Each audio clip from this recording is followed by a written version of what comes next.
Now, the civs. We're going to lose 10 civs to the admin bans. And we're going to see those come in now. Definitely going to want some of the top tier water civs where possible. And what have we lost here? Admins taken out. Vietnamese, Britons, Malians, Bohemians. There are probably some B tier options there, which are okay. Malay's probably the only A S tier option that's gone. So still plenty of options to go for here. The players will draft 8 civs each and they'll get to ban a couple each themselves. So they'll have to go deeper into their draft board to think about what they want and what they're going to play. My hunch here is with what's on the board, it might be a little bit of a Persians early. No, Persians have been banned. Maybe Dravidians then. Maybe early. Zach's banned Wu. It's going to be Vikings. The Aquarina Vikings. Both players were very quick onto that. I imagine Zach goes Dravidians here. And he does. Probably looking at Italians potentially coming soon. Saracens go first. It'll be Japanese. Very top 4 lake civs there with the Japanese. Probably see Georgians coming up. They've got a quite handy water nomad start, but Dravidians also good there. Bengali super strong on water. Unsurprising. There may be some Byzantines picked with Canberra on the board. I think we may see Byzantines come soon. I'd be surprised if they went undrafted. Shu potential as well. They've got a pretty good Navy tech tree. There is the Byzantines from Zach. You can pretty much lock that one in, I reckon. I'm pretty confident we're going to see Byzantines on Canberra.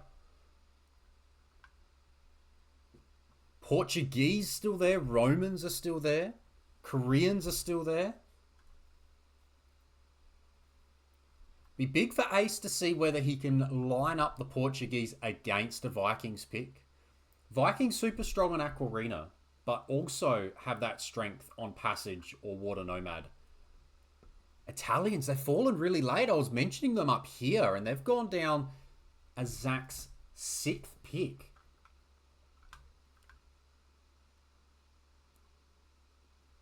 Now we go deeper into the draft. What have we got? 5 civs left.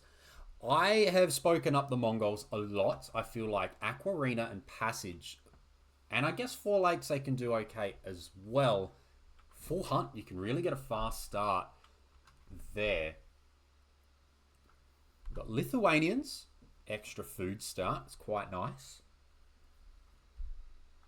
Feel like that's a bit of a Copenhagen civ, and I'm not sure if Copenhagen could be Italians from Zachattack, who has got a lot of his water picks out the way.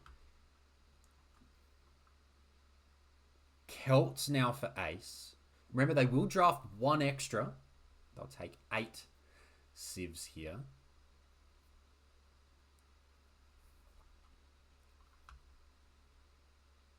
Maybe Khmer could go.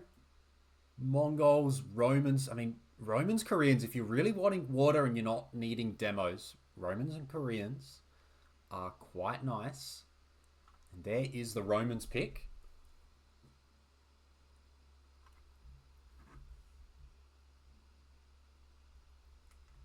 And there's the Koreans pick. The anti-demo selection there from Zachattack. And the last pick in the draft will be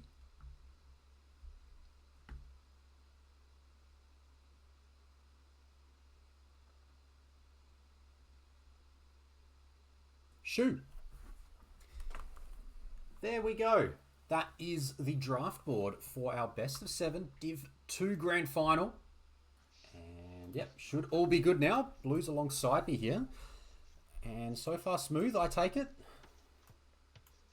I think so. Yeah, it looks pretty fine. We've got a bit of deer pushing. Obviously the deer are outside in the what would you call it? In the little regions behind the unbuildable terrain area. Out in the suburbs, given it's Canberra. Yeah. We do also have the 30k fish in the middle. And there's definitely been some shenanigans there with either unloomed villagers walking out and people trying to fight over the dock position. Certainly Vils can go down when they fight here. Be interesting to see how it goes. Looks like Zach's going to go out unloomed. And Ace is going to go out with loom. It is unusual, the little pond there. You can see the two channels are sort of heading towards each other's town center, but then it juts very far to the left. Yep. And very it does very interesting. The initial block. You can block the channel with 2 docks, and also the shallows is what he's blocking. Is the key thing. Ah, yes, of course. You can block the docks, going back a bit, but he is over the shallows there, and it looks like Ace might do similar with his dock, but Zach will be first by, the whole dock, right? It's just got to get the first fishing ship out. Well, Zach foregoes the house, which that's why Ace's dock is up later, because of the house, but Ace actually had loom, so maybe he could have gone with the dock first, whereas Zach is now getting loom because he was housed instead. Yeah, it's an interesting one. Maybe just looking at this situation here, maybe just getting loom is best. Just get loom. Well, before you head out, he's got it now. Yeah, And Ace actually has not blocked the shallows, so he's not blocked the shallows. He's not blocked halfway of the channel either. But he's actually got the fishing ship out first, so it's not really about who gets the dock up first, is it? He's going to have about 4 food. 4 food extra, yep. Than Zach. Yep, there you go. Looks like Ace is struggling with a deer here. It's pushed right up against the palisade walls. Poor guy. He's luring the ball with the weak veal. Yep. And he's long distance in gold as well. Uh-oh. So why has he gone for 1 trip to the gold? Is this a... Oh, Ace has, okay. Is this a barracks that we're going to see? Or what? It's very interesting. Gold relevant or not? I don't know. It's certainly something that you feel like might get pressed. I wonder if he's going to... Yeah, you would think there's going to be some men-at-arms coming then. Or just militia. I don't know what the go is. He is 2 galleys. So slaters. 2 galleys, yeah. Oh, I don't like galleys though. It's too hard to micro on this map. It can be tough. I mean, maybe that's why Ace has not blocked the channel, so his galleys can run back. But the TC doesn't actually range his water, and neither does Zach's. So I thought the water usually goes a little bit closer, like underneath the TC range a little bit more. Yeah, sometimes it does. Other times it's a bit awkward. It's like Zach saved a deer there. He's bringing in 1 more. A little bit greedy, but he's managed to get it. Second dock now for Zach, but he's not going to block. Not blocking the passage, the shallows there.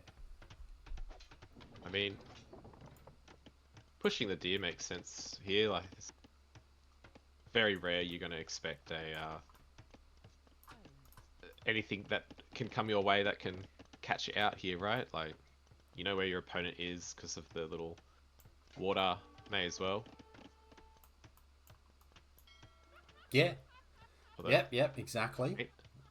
Ace is going to get a kill here, or at least he's going to pressure the scout, but the Vil's in as well.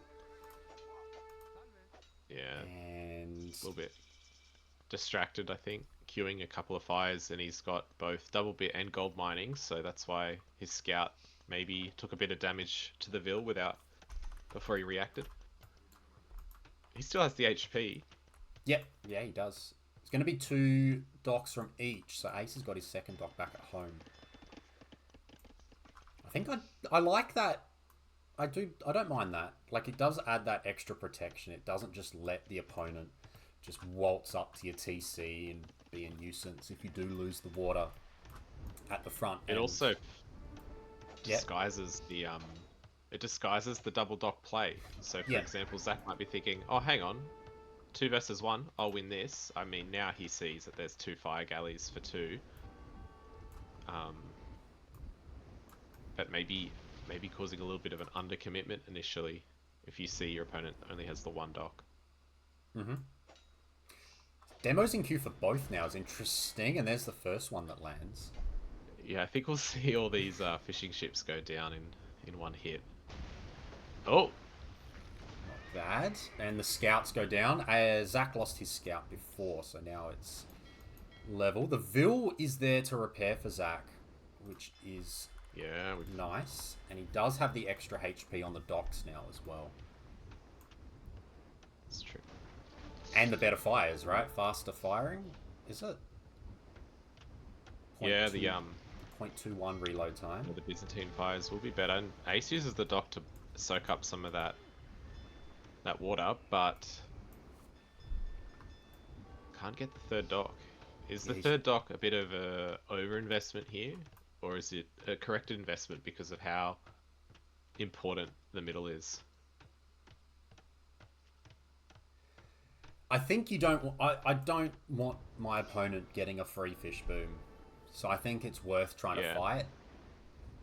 Whether it's worth just playing on the defensive, right? Yeah, it's as long as they're committing more, right? You just want to make sure they're committing more and you're holding, and then I think it's okay. But looks like Zach's gonna get this done eventually, but it is triple dock. Yeah, both players are adding in farms now, which I think, a lot of people, you still have your fish alive. You feel like it feels like a waste to add farms in, but it's actually quite important. Not adding in farms is definitely a common mistake. Yep, just ruins that castle age time. I think you got to expect that your fish will go down, and if they stay up, it's a bit of a bonus. Well, there's a demo that got a fair bit. Just all going on, but Ace has got numbers now. The Ace swing has actually been really impressive there. That demo did so much damage in terms of HP. I don't think it sunk more than 1 ship, but he's even got now an extra demo. He's got the bonus. Big numbers advantage now. Zach has to go with the demos to try and blast his way out. And Ace is going with fishing ships as well. I'm just reading Noz's comment about the feudal biz fire, which I thought in the relatively recent change where the Byzantine fire bonus was not as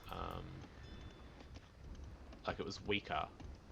Right, I'm not aware of that one, so I wonder if it's still true, because it definitely was true before. I can't remember what they changed the bonus to.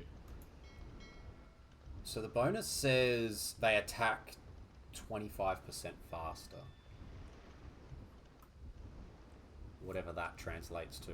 There's a demo from Zach, but if you have a look, Ace is up and Ace is heavy on stone.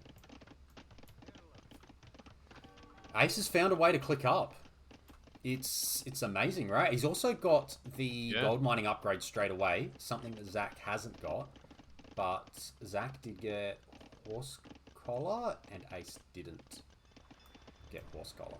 I guess, I mean, Ace has only added 4 farms, whereas Zach's got 11. Yep. So horse collar would have been not super important for Ace in this situation. Is he gonna need the food once he hits castle age? Like, is he just gonna go siege? Well, he's gonna drop a castle on his face, I imagine. But I wonder how greedy he's gonna get with this castle, because he's kind of got water, right? Would you transport and risk it all? So I don't think risky. you could. There's I demos don't just think you could there, risk right? it. Yeah. So Zach's got some outposts on the left-hand side, and I think Ace is gonna go down the right-hand side Yes. because he's blocked his gate off with the market. Well, I mean, all of Zach's res is on the left side. He's got stone and 2 gold piles, where on the right he's only got the stone pile. Yeah. But if if yeah, if Ace has already sent Vils forward, maybe he's just going to drop a castle on his own water, like where he's between his market and dock, maybe. Unless I don't know. Not Zach's sure also how risky he's going to play. yeah. Oh no, he's going around the left, so Zach should get He's some warning. Zach should get some Yeah. warning on this, which is Especially quite with nice. the when Castle Age hits, the vision Oh on yeah, those the yeah, line of free sight vision. will increase significantly. Vils are here, and Zach will have full vision of this. The Vils Yeah, don't know about the Ace outpost. unfortunately doesn't see it. 1 tile away. And there is the transport, by the way. Wow, okay. Is he backing in the fact that he's now going to win the water and be able to drop something here? Or is he just going to place Yeah, it? There's a lot of Vils walking, not maybe doing a lot at the moment. It's going to be on the maybe face. just place it on those 2 monasteries. No, he's going to cover the entire water of Yeah. Zachattack, so No, I guess he is worried about... cancelled. Oh! He's cancelled, oh, cancelled. man. He's cancelled. Ace does occasionally have this sort of... No, he's going to go the big one. He's going in the transport. He's going in the transport. yeah. And Zach sees He it. does He's have dropping this. houses everywhere. Oh my god, Ace is actually going for it. He's figured out that he has got the So- space.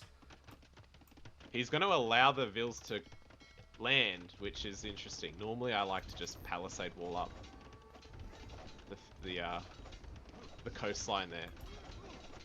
Zach just needs to delay until he can buy himself a castle of his own. And then he should be able to defend. He's got a lot of Well, he's food. got 900 food. 900 food is heaps. He's easily going to be able to buy that. He only needs 200 stone.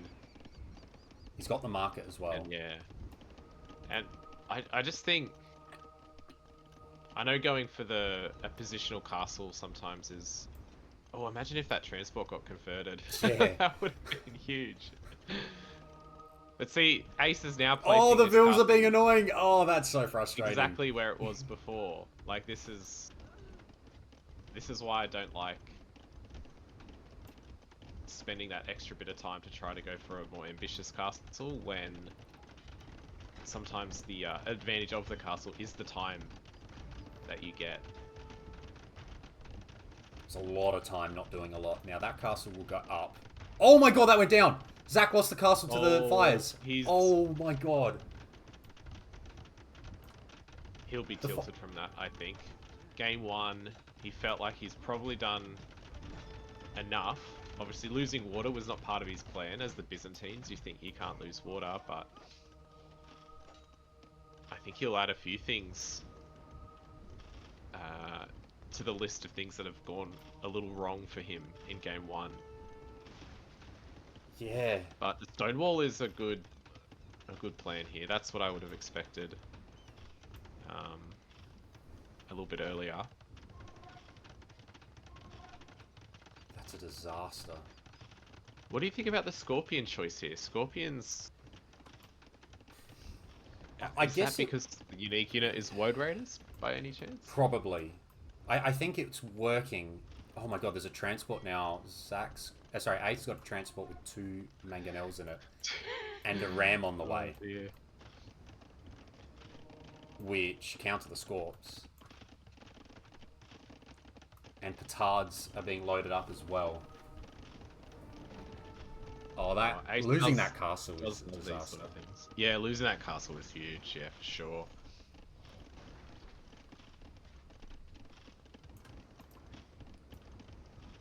I mean, despite Zachattack not having any presence on water, he's possibly going to win water. It's With crazy, these right? monks. Yeah, the monk's doing the job. Do you, I mean, he doesn't know, but he would need redemption soon. Just because of that. What's coming in. Yeah. Well, he's fixing up the final pieces of stone wall. Yep. Actually, that's quite good, right? That'll make any landing harder, and Ace has got no clue on any stone wall pieces. The issue is there's a Oh, it's perfect coming in. little landing spot below the castle where he is headed. Yep. Oh my god. Yeah, there was a Vil Launched underneath. free. Is he gonna take out his own? He's gonna take out his own ram. Oh my goodness. What's Surprisingly, Zach's those defending with? stone walls are going down pretty quick Yeah. for Byzantine. In come the stone monks. walls. Redemption on the way.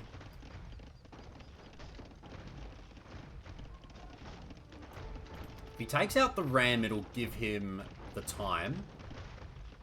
And the scorpions are now in a bit of trouble. Yeah, scorpions. They're probably not as important as what they... I mean, Ace they has got were. 3 mangonels stacked on top of each other, which... Yeah, he's lost a lot of mangonels unnecessarily there, I think. Despite throwing away 650 stone, Zach is still in the game. Ace... Oh, I mean, Zach's pretty much won water here. And he's going for his own push forward. Yeah.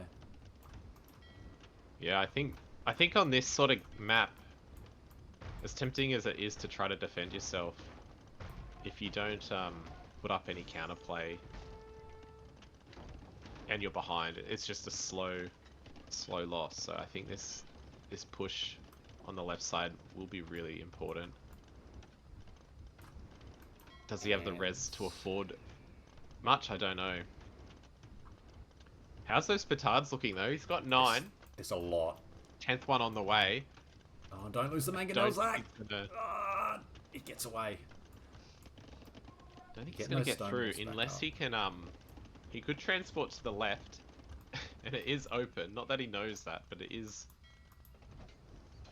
it is open. Yeah.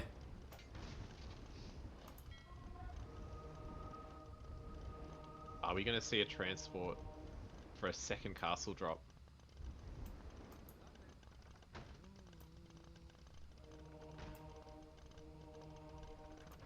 There's another conversion. Zach's using the monks. It's getting him back in the game. Ace has just got a monk bug. Ace is talking about a monk bug? Zach's talking about a monk bug? Oh no, the transport ship. Oh, the transport ship. It's only got one. Oh, it's only got one ram in it. I believe Zach can see exactly what's inside that transport ship, though. Like, I think once you convert it, you can view any units that are in there. Yeah, so he'd okay. probably be disappointed it's only one ram. I mean, could you imagine using that transport now? Petards. Oh, petards coming through. Petards are coming. Monks are going to try and convert... Oh, the quick balls. He's converted 2 petards. There's 8 still. There's still 8. Oh my god. Byzantines are not enough to survive. How many... There was only 6 petards that ended up. Yeah. Yeah. Wow. Did he get conversions? He got 2 converted petards. Oh, they didn't blow themselves up on the other ones. That's what they needed to do. Yeah, the default stance for petards is the final attack stance, which means they just stand there. Even if they get attacked, they don't attack back. So if Zach could convert them and then micro them Yeah, he down. has to micro them down, right? But I think his own vills are in the way, unfortunately. And I don't think that's the first time Ace has actually petarded a TC. And it probably won't be the last. No, no. Um, yeah, amazing job by Ace. Obviously, the turning point was that castle from Zach. Yeah, That if that that castle's there, those petards are never happening, right? It's nah, got a defensive nah. castle and It easily uh, easily goes up, and wow, that was like like oh, it's not even. Yeah, I'm watching it it. now. It's I don't even see a single build in it. It's literally what the first tap. You don't even Yeah, the notice because animation. And yeah, it's not even the fire ships have retasked. It's just they're attacking the house and a little bit of inaccuracy is hitting he's hitting that that. castle. That's one tile, right to the right. Yeah. I can't You even don't even freeze need it. frame it at a point where the castle existed. Yeah, Yeah. one tile to the Like right that goes up. look at the Ville's animation. I don't even see them do the kneel with the hammer at any point there. It's just immediate. They get the hammers up and then that's it. There's nothing. It's ridiculous. That's a game changer, right? And that's so unfortunate for Zach. But a lesson to everyone, I Well, guess. yeah, an avoidable mistake, but not one that you would it's only a lesson that you learn by seeing that happen, right? Yep. Yep, exactly. We did have the Jakes in the chat, and we're aware of that demo from TDI against Copenhagen, going up against yourself for a demo of the tournament for Div 2 as well. So that's one of the examples, right? That's occurred. Not fires, but yeah, something, you know? Building underneath a mangonel, underneath a demo, underneath fires. Just add it to the list.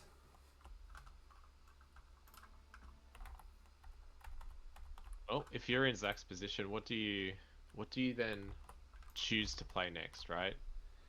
You've just lost in a mm, maybe a little frustrating way, a way that wasn't that you necessarily would feel that you lost it well. What do you do to turn this around? Well, he has. I can see now he has gone with Four Lakes, but I think that is good, right? He is the higher elo player. Something a bit more Yep. standard, bit of land, and yeah, play down that path. Um, that's probably the way, but it's also a big risk, right? If he loses on his number one home map, it will be a long road back from there. Oh, for sure. And is the lobby working for you, by the way? I see it in ongoing at the moment, so it's going to be Georgians Lithuanians is what I see, but I haven't actually started loaded up the game yet. Doing that now. Okay. It's not quite working in spec dashboard for me. Um, I'm not sure if that's. It looks like it's just a spec dashboard issue. All right, it is working now. Good. And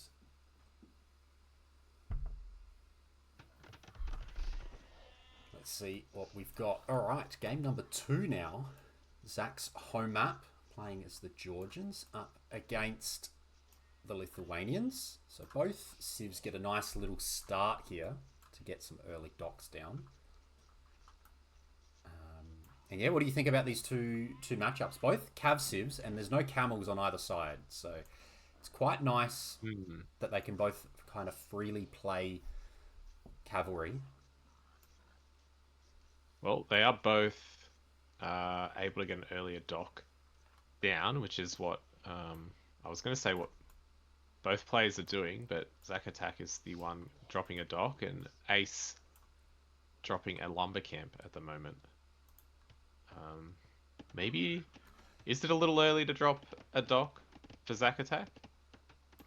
It I know should you be can drop okay. it I pretty early. think you still want to get 3 on woods. Yeah, you might need a bit more. He's got He- 5 under the TC. Should be okay, but I don't know if he'll be able to get fishing ships out. It does mean his Ville without loom is probably safe. In terms of like the earlier he goes, the less likely the scout from the other player will be there. But yeah, it's a bit tight with the wood, right? You still need houses. You Yeah. still need enough on food. Yep. Yep. I have They got deer to push as well, right? And at the moment, neither player's doing it. well the deer for Zachattack, has he only just found them? Yeah, it looks like They he could see 2 of them now. are in a good spot. Aces are reasonably okay. I feel like the hill is a little bit annoying for deer pushing. It just, I don't know, something about a hill. When they're on the flat, they sort of go in a more predictable way, but the hill kind of, they don't seem to go the way that I expect them to all the time. Yeah, it's a bit awkward. Oh, and Zach's just had an insta deer reset. He's getting housed again. He's getting housed, yep. Getting the first fishing ship out, though. So he's got the advantage there. Ace is about to. He's only got 4 on wood. Does Ace. There is an absolutely, like, chaotic start I tried learning with the Lithuanians on this map. Well, I think it was actually on Kawasan, but it also applies here. Where you're, like, 3 on food and 4 to stragglers, and it's just like you have to be like find the deer instantly and push them in. But if it works, it's amazing, right? You get the fishing ship out on like it's like the 8th Ville walks to the dock, and it's wild. But if it works, it's every time I have civs with a bonus, I just find it getting in my head too much. Whereas if I just played them standard, I'd naturally get the dock out earlier. I've had a bit of a history of that, but I have noticed we do see a little Georgian villager coming forward. Oh, very early. Very early. At first, I thought it was an barracks. Yeah, okay. Maybe he has seen the AceLeviathan style of play, and he's gonna initiate that first with a. It looks like it's gonna be a Drush, maybe a Drush. FCs stay in Feudal Age a bit longer. He's not on gold, and he is about to click up, so maybe it will be. I would assume it would have to be archers. I don't know. It seems. It's a bit I don't odd. think he's going to be able to afford both barracks, a feudal building, and a dock and go fires, right? Probably not. Probably not. Chipmunk's saying he should expect this from Zach, given that's what Zach did in the semi-final as well. Didn't want to let this game go to Castle Age on this map. Now, did Ace see that barracks? I don't think he. No, he hasn't. So this militia will tell him everything he needs to know now. Ville's gonna survive, just, and militia should go down here. Oh, it's tight. Oh, if the scout can get away, the scout's not going to get away. I was going to say it will regen, but it's going to go down. Will the militia even go down? I think it will. It'll be too weak to do anything. Oh, except for the why is that same villager out there? Oh no! Oh, he survives. 4 HP, and now there's 2 more militia now. Send her back. Get her back to safety. Yeah, she needs to be under the TC and the first farmer. Fires now. Looks like they're going to fight there, and it does mean that Zach, who's floating a bit of wood, could maybe try and add some fishing chips. Try and add some fishing far more wood than I thought. Yeah. And Ace? Maybe it's the lack of gold income. That's why he's got so much wood. He has transitioned to gold maybe a little bit late. Can't afford Men at Arms upgrade.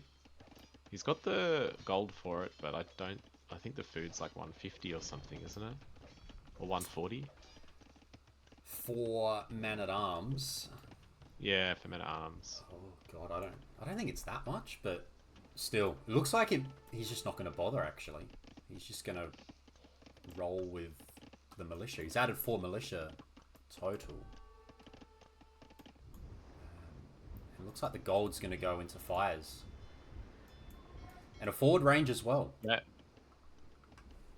I think this is just going to make his base safe at home, right? Oh, but we've already got the skirmisher out for AceLeviathan. What's his res balance? Yeah, he's got skirm res. He hasn't got archer res really. Nah. He's only got 2 on that gold. Not when you're trying to fight water as well. Yeah. Ooh, and Zach actually cancelled the range and has now switched it to a stable after seeing the skirms. And he's now getting Man at Arms. Interesting. So the stable's going to get spotted here by the skirm. It's close. It might not. Ooh, not quite. It's not. Quite. So the Georgian scouts are going to come in. Militia. Militia. Cancel Man at Arms. Cancel Man at Arms. Oh no. I think he did. He did. He cancelled it. He's cancelled it. I think that's the right thing to do. The scouts, I think cancelling a range to make a stable and go scouts feels like a good idea strategically, but like look at the food count. It's low. It's much easier to make archers than it is to make scouts. Especially when you're already on wood gold for ships. It's not so simple. It's a little bit easier to transition at later stages of the game, but at the moment, not so much. He's made 1 scout though. He's losing water again to Ace as well. Demo is going to go for the fishing ships. I mean, it's taken out 2 eco, and he may snipe the 3rd. 3 HP. And now there's a forward range as well. So Zach is just... This forward range will be seen straight away. It does feel a little bit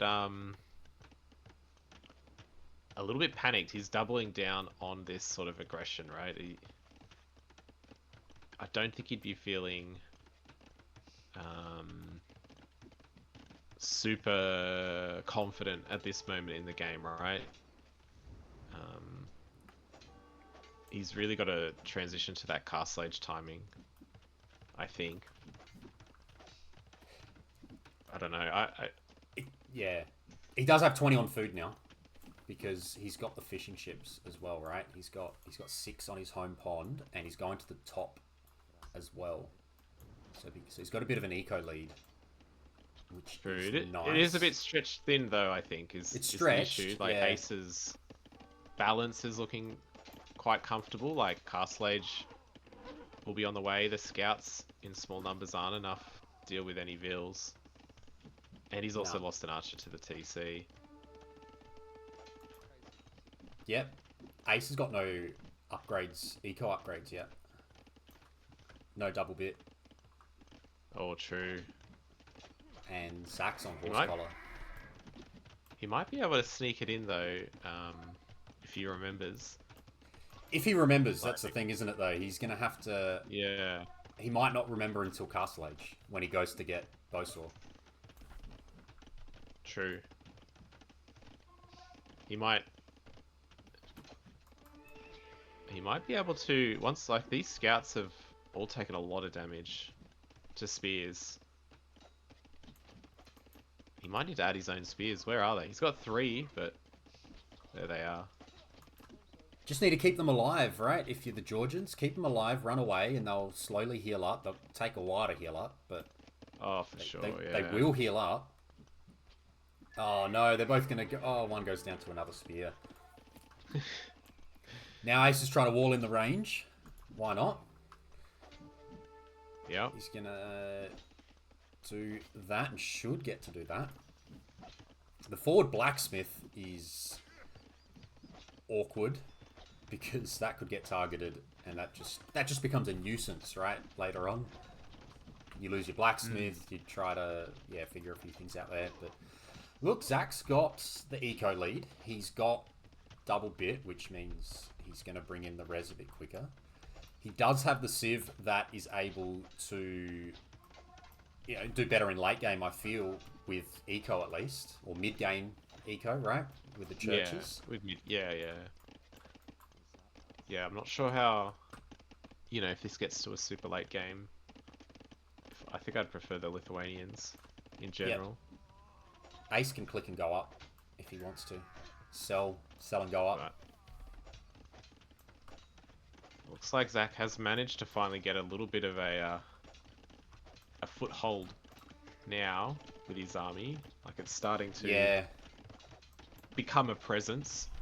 But Ace is now on the way to Castle Age. I think, a couple of knights should be all he needs to deal with this. What will he do? He's obviously dropping his tower on the gold, so as far as Castle Age, I think he's probably just gonna go all in military, right? It's not like Zach's gonna be in a position to boom very well. Well, he kind of is booming though, right? He's getting the fishing ships out. There's a big, he's on 1 TC, but it's working out pretty well. And Ace is out at a range, so feels like it'll be Cav Archer. He's out at a range, but then he's getting infantry armor. He does like a full swords play. He's got 2 ranges though. That he's added a second range. Yeah, so I think that must be Cav Archers being prepped, right? Or is it just going to be crossbow? I mean, Lith Cav Archers, so they... Yeah, they don't get ARB, so if you go in crossbow, you're planning to move out of it. Zach's still not up. Still not up. He's going all in feudal. He's got a massive advantage with resources. So once he hits... I wouldn't be surprised if maybe it's just a skirm. Yeah, it looks like he's now queuing more skirms. Like, Lithuanians do get the bonus on the skirms. At the moment, they just move faster, but eventually they'll have unique tech. Oh, yes, they get pierce armor. Which Zach is looking like his res is there. It's a bit... It could have been a bit earlier, I think, with the 700 gold in the bank. But we'll see if he can survive long enough. I think he's just going to throw these scouts away. I was going to say intentionally to give him more time, but I think he's just thrown them away far too quickly, unfortunately. Yeah, there's a free villager here, 1 HP if he can get back to it. There's a 1 HP villager just chilling next to the gold. And there's no spears anymore. Oh, is he going to get back? Tap him. He's right there. He's trying to fight. Oh, there he is. He's got him. Yeah. Yeah, I think Zach's strong enough to be able to target that. And there's 2 more that go down. Disaster for Ace. Look at the eco. Eco difference is massive. Crazy. Ace is trying to dock the top. Yeah, it seems like Zach has kept this long enough for his fish to start to really kick in. He is transitioning now to fish traps though. Look at the left pond. It's what? There's 2 shorefish there. Yeah. 2.5, 3. not enough. Yep, got to get out of that now. He's got 12. He's gonna have to add a second dock there. I don't think he can get. He can get 11 around a dock. Maybe just delete one instead. But yeah, he's got the wood to be able to do it. He's getting more upgrades. Still no double bit for Ace.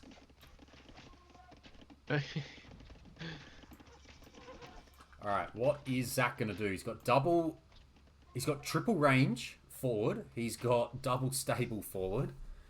He's getting Bodkin first and adding a knight. He's got 13 archers total, so he might match the crossbow. And he's going to be underneath the wood line on the left.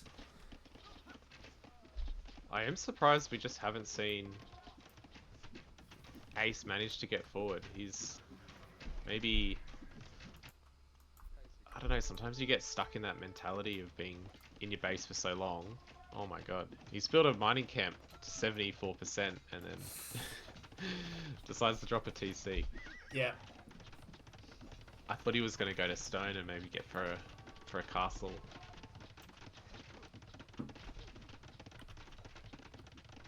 The 12 archers might just be a bit of a bait, trying to get more skirms out from Ace, because he's going all in on knights. I mean, well, he's got Bodkin.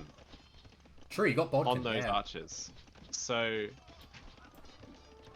I mean, the price of crossbow is just ever so expensive for Zach's current count. But if he cancels a knight, I think crossbow would have been really strong here.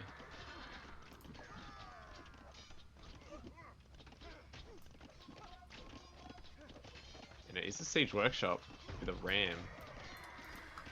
Yeah, that Ville's got a lot of value. That Ville that's the one that you got to try and target. Sometimes it feels like you see the forward, it's like, all right, this is bad. Have to try and clean this up, but you don't want it to be.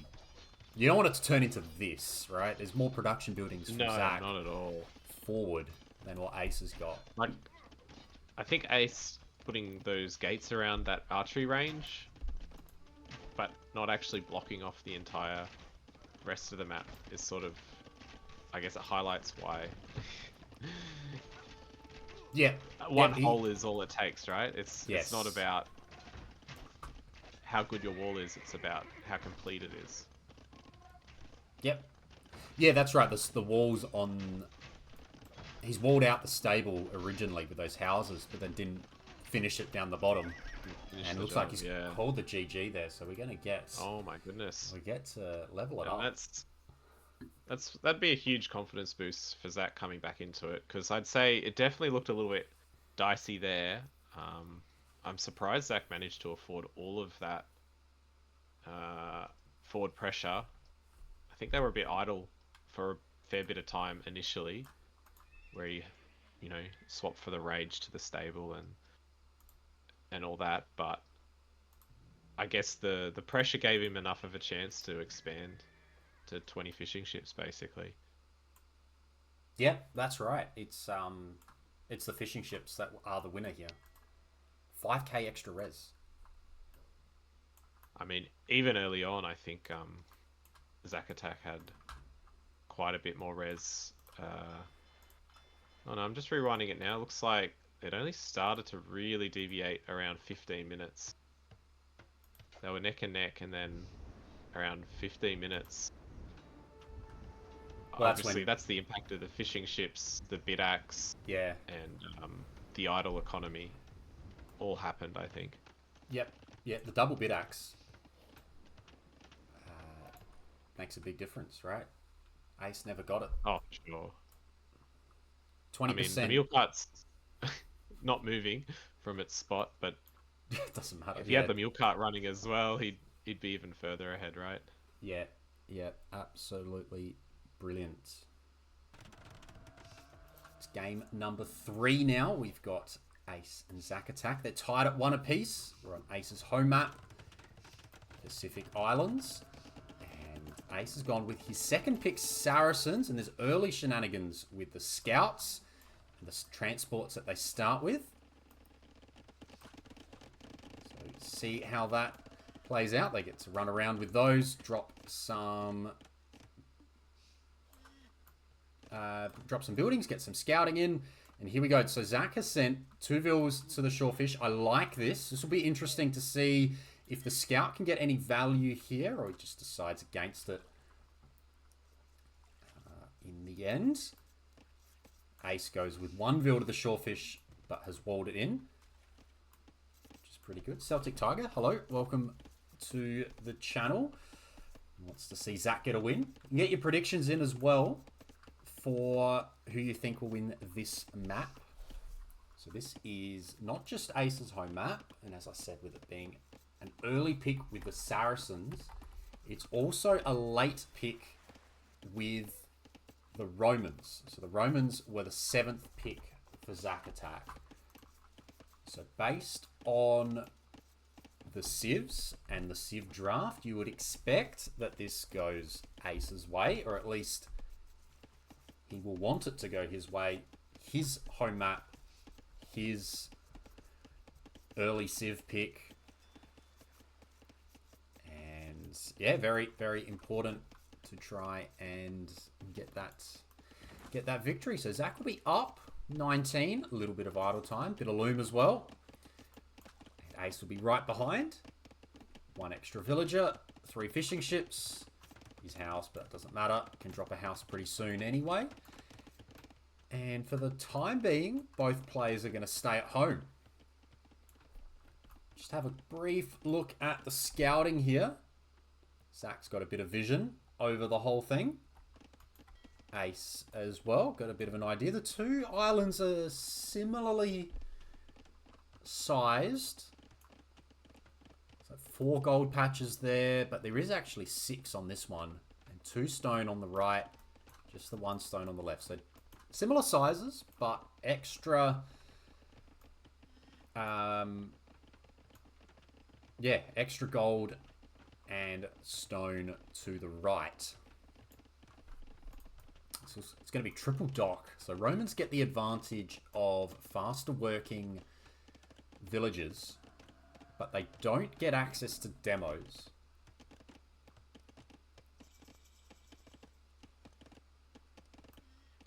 You're going to see both.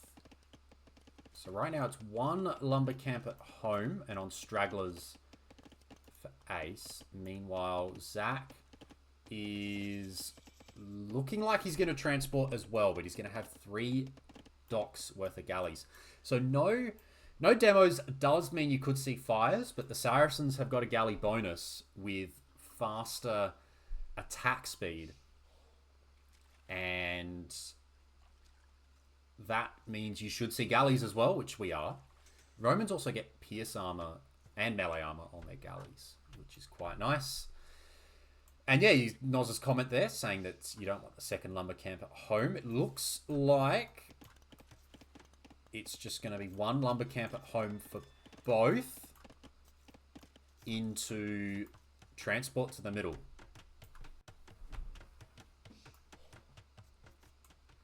But for now, for Ace, it's going to be on food. Time for the galleys. So extra armor kind of negates any potential fletching, but the faster attack speed will balance that out as well. But no grouped galleys. Yes, that is a slight problem. You want to get double bit, so both players get double bit nice and early this time. No group galleys, but the 1 dragged the 2, and now there's some fishing ships that go down. First kill of the game there. Scouts are going to fight as well. Oh, this guy will go down.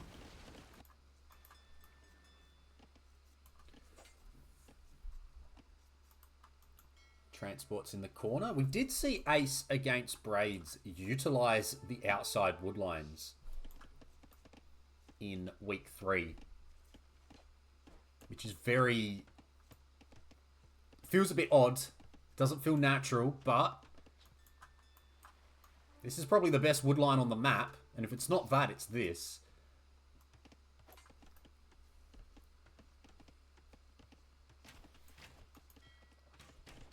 Scout needs to get away here. I think Zach will lose his scout eventually here, but battles on water. Early game, all about the water. There's going to be a barracks here for Ace as well. Did Zach see that? He did. So he knows about the barracks. He's going to have to put some thought into that. Potential counter. Ace will be first to fletching. Zach with a little bit more idle time as well. Patrol in. What's better? 25% attack speed or extra armor?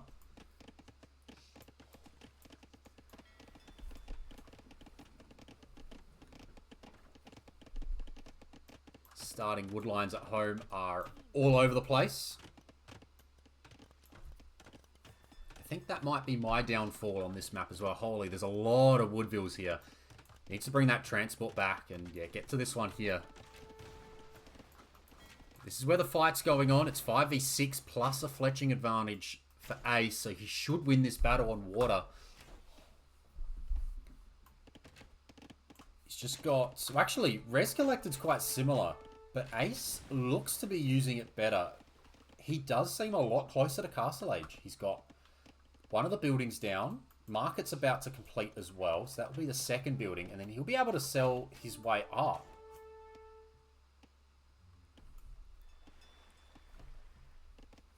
Zach learnt more galleys before rushing fletching is good. Well, if you consider that he's gone the third dock. He's gone for the third dock. And you should get the numbers, right? The numbers help. I think I worked out it's on the 9th galley where the added fletching makes the difference. 9 galleys without fletching is the same as 8 galleys with fletching, just based on attack. Yeah, line formation. Could snipe the fish here, though, but Ace is up. Metro's mildly satisfied that some stone got sold. He will want to drop a TC, so I'm kind of in agreement with Ace. Oh, no patrol. No patrol from Zach. That's some free kills. Zach's not close to going up. Yeah, he will want to add a second town centre, so I like that he only sold 100 stone. Ace is in a great position here. Ace is in a really, really good position. Barracks is coming up now. Range is down for Ace. He's going to get ready to go crossbow here. He took 10 stone. I don't know if that was a mistake. No, it was deliberate. He's just on stone now with 2.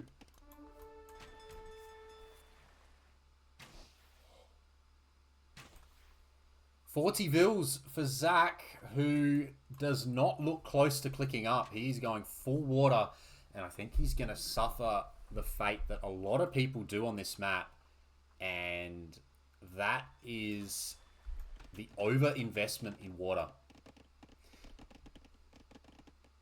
in the mid-game.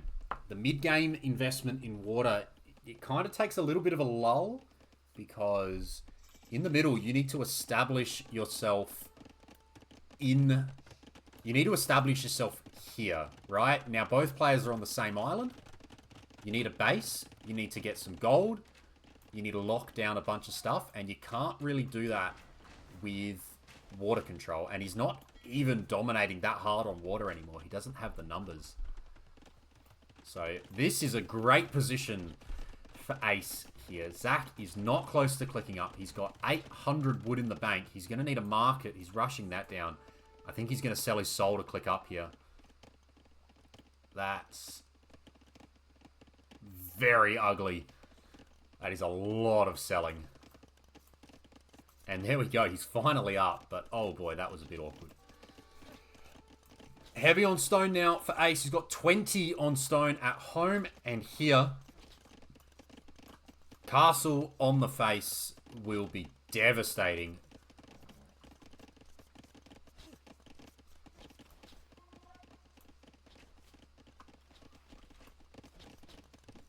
Well, that was the Roman market, Zach. So, sorry, Chipmunk, about Zach there. That was the Roman market at use. But yeah, Ace has had the Saracen market. He did use it a bit. And I guess that was Metro's claim as well, right? Use the Saracen market, which gets that extra bonus. Nearly ready for a castle here. We got some fights happening here on land. But Ace has got control of the water. And Ace is going to have control of the land. He's ready for a castle. How serious does he want to place this? He could go right here and just absolutely obliterate everything. Zach's not ready for this. 50 seconds from being up. That's going to take out the range that's just been dropped. The second range. The barracks is here. You try and create whatever you can. You will fight whatever you can. I think he'll take the archers out. Then Mameluke can just run around. And he's just going to bail. I think that might be the best way to do this. Just bail and get out of there. Jump on the other island. And hope for the best.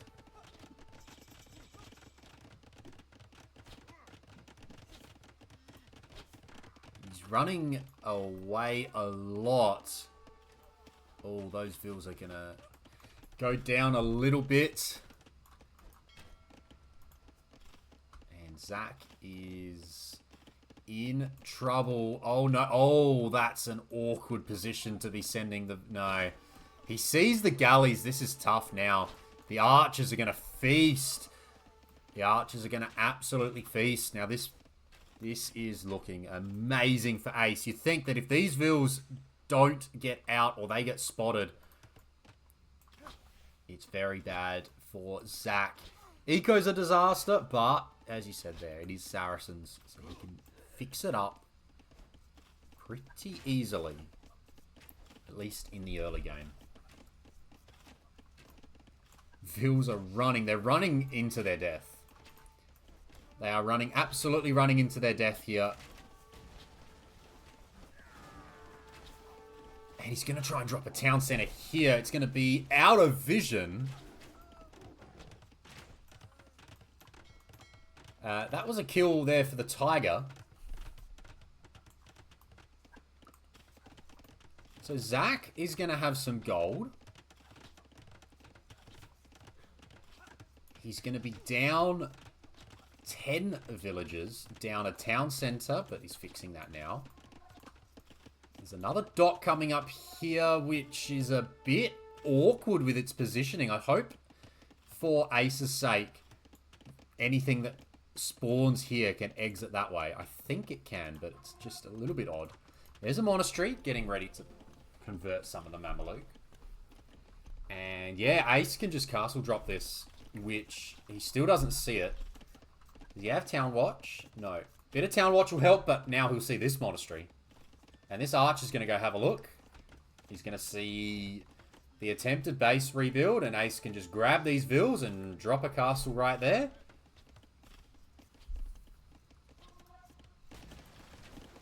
Trying to get back on water, but it's going to get stopped. It's going to be a workshop.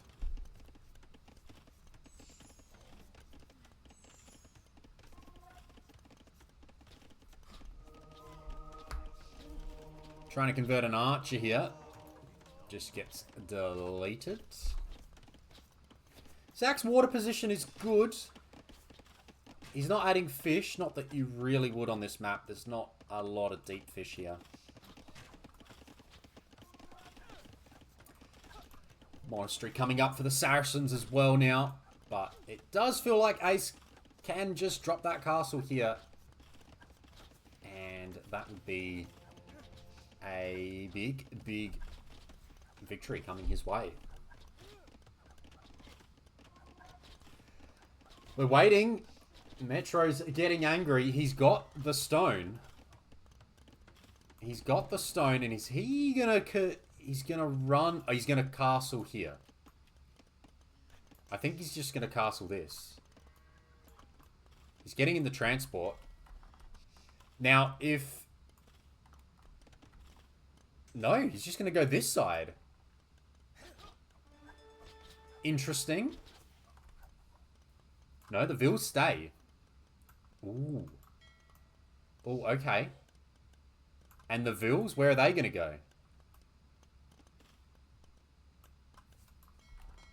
Galley is watching. Not really. Where are the Vils going to go?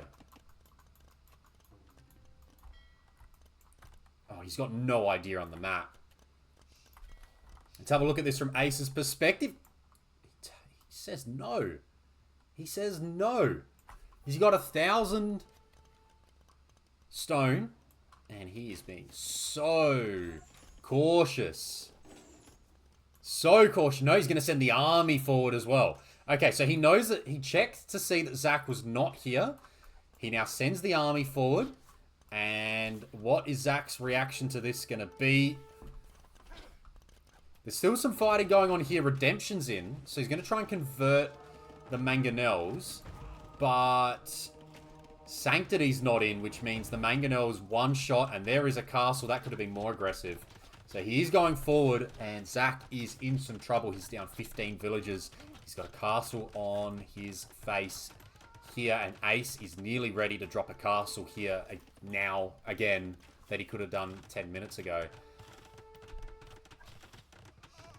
Not a lot of army for Zach. He's only got the monks. That's it. He's just got monks. Romans don't get Sanctity. Well, that is certainly a problem. That's why he doesn't have Sanctity, because they don't get it. Well, he's going to get a conversion here. Unfortunately, it's only going to be one conversion. No. Oh, that's unfortunate. That's unfortunate for Zach, who's going to run again.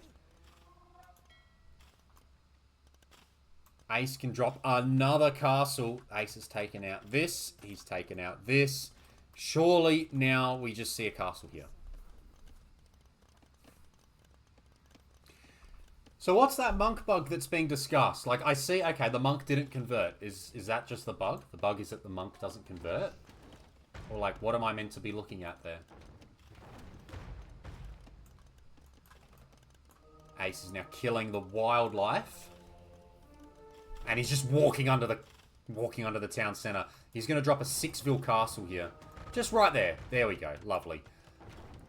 Zach needs to fight this, or it's over. And he's going to send the Vils in. Try his absolute best here to do what he can. Can he deny this castle? If he does, he'll believe. But if he doesn't, and it doesn't look like he will. It's only 6 villagers. And there it is. Give me one for frick's sake, he says. He just wants one conversion, does poor Zach with these monks. And he's not going to get it. 3 hours of converting. He is not happy. And he doesn't get one. Zach is pissed off. Ace gets the win, makes it 2-1. I think Zach will be happy that there's a 10-minute break now after this game. Just to be able to... Just to take a breather here in the end. Did Devotion come in? No, there was no Devotion in. So, GG, it was a good position for Ace regardless of the conversions or not. Just the Castle Age timing was massive. The position was massive, right? He just had full map control. He won the island that they were on. He did well here. Well played indeed. But yes, some unfortunate RNG for Zach there. I think he'll still take some solace from the fact this was not his home map. This was his second last Civ pick against what was Ace's early pick. So still lots of good stuff there. Were there conversions? He got 2 conversions in the end, but I think he had about 20 attempts at it. Okay.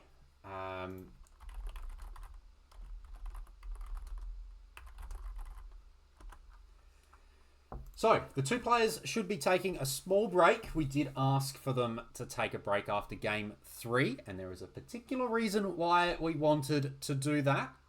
And that is because we have our demo of the tournament to award for division number 2. Don't want to hide that one. I want to go there.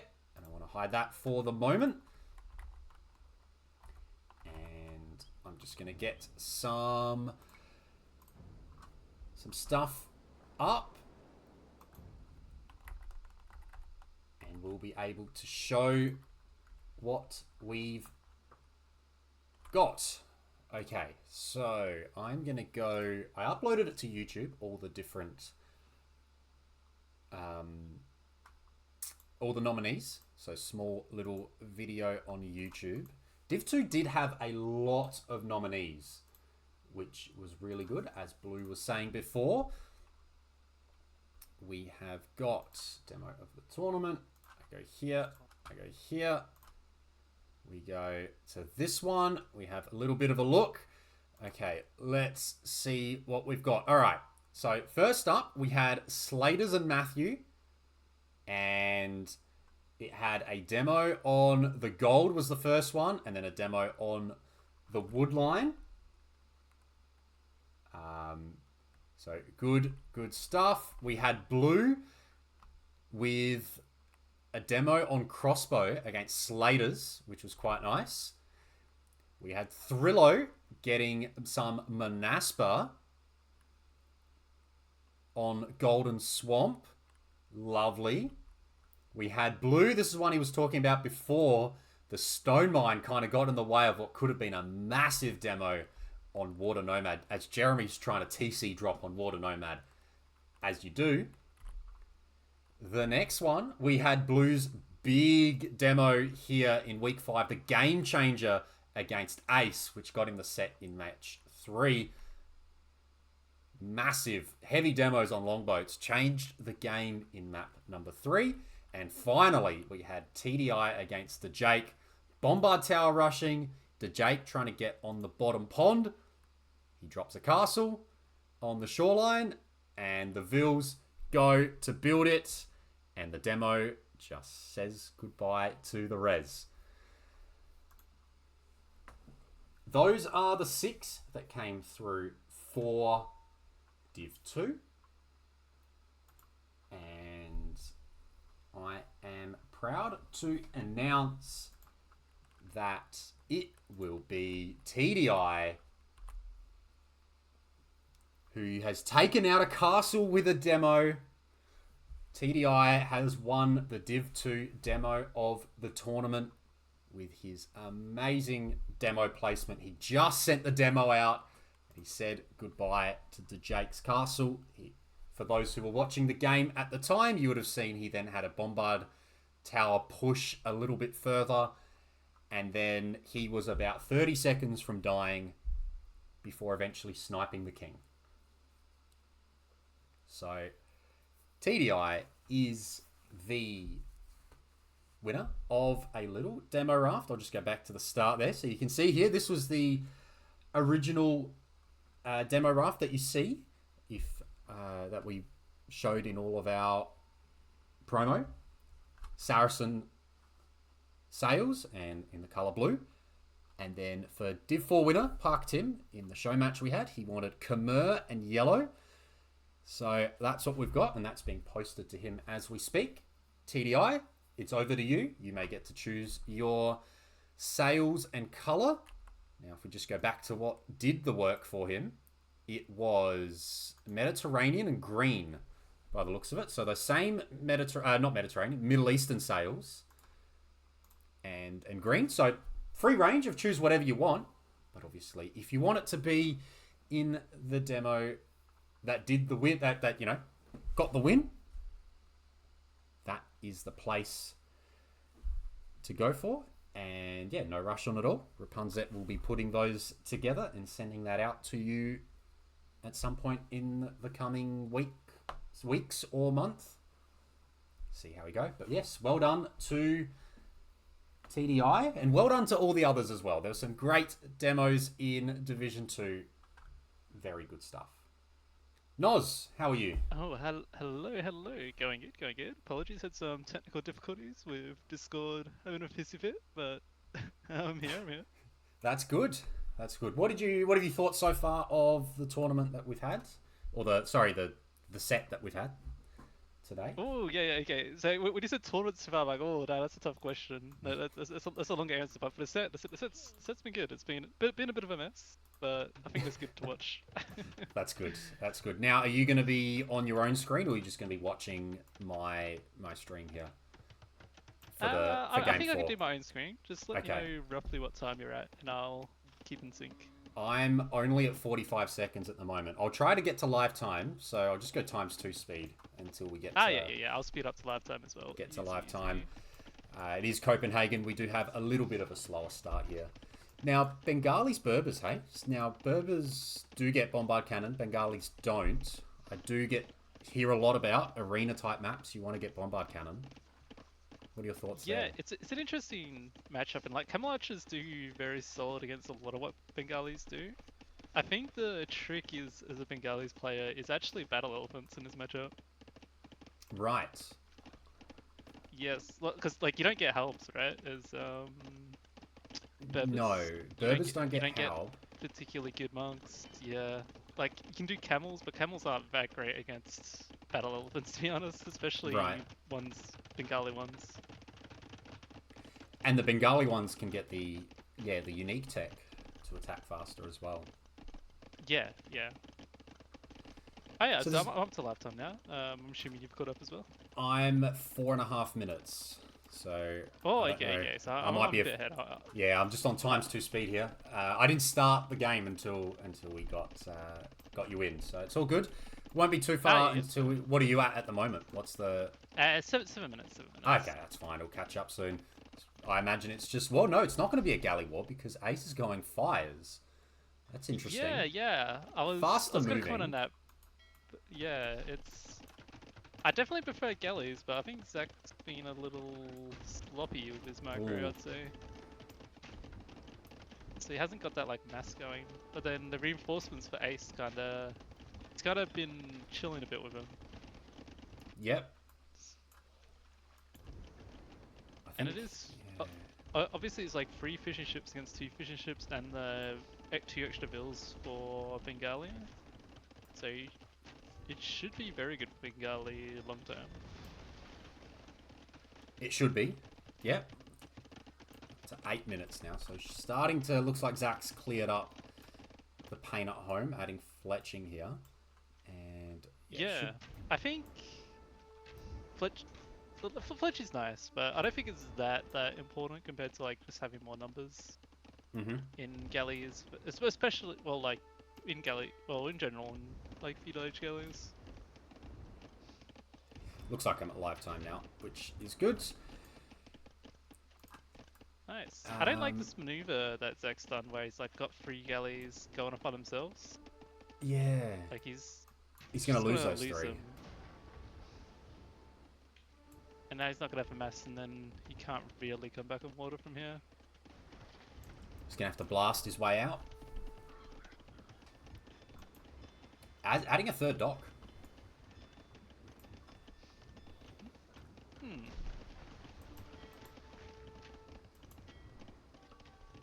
So this was Zach's 3rd pick? 2nd pick. This was his 2nd pick. So I think I guess... Yeah. I'm guessing maybe he just got thrown off by the fires. Like, I'm assuming most people don't. But like, I'm assuming if he's done practice, it's probably not something you've really practiced against, because most people don't do it. True, they don't. And these are Berber fires, right? They do move at the same speed as the galleys. Yeah, it definitely makes it a bit harder to marker against. So if you were to play fires with 1 civ, it's probably this one. Yeah. This or Woo, if you get the feudal age. Oh, of course. Carini. Going. Yeah. Ace is on the bottom pond. Yeah. I was gonna say maybe Zach should just like give up on this pond and dock there, but Ace has already bet him there. So looking very solid for Ace, all things considered. It is. It really is. Zach just can't get the numbers up. And he's auto-ejecting as well, by the looks of it.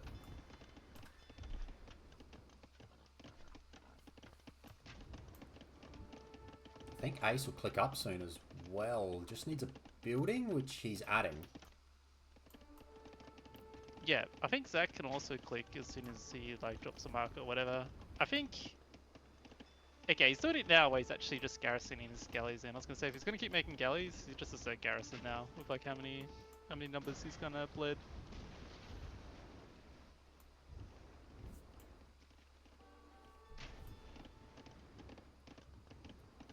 We got Blue saying that Ace has had the Castle Age timing advantage 4 out of 4 times, which I think is the case. Yeah, yeah, that's true. Canberra, 4 Lakes, yeah, Pacific Islands, now Copenhagen. He's had the Castle Age timing a lot. Yeah, and it can really, like, the Castle Age timing can often make or break games, so it's well played by him. I think Zach might finally have numbers. Oh, it's so tight.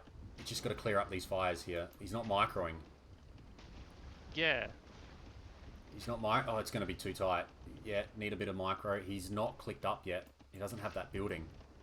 So it's going to be a big advantage. End up taking his boar, by the way. He doesn't have the boar at all. Okay. Yeah.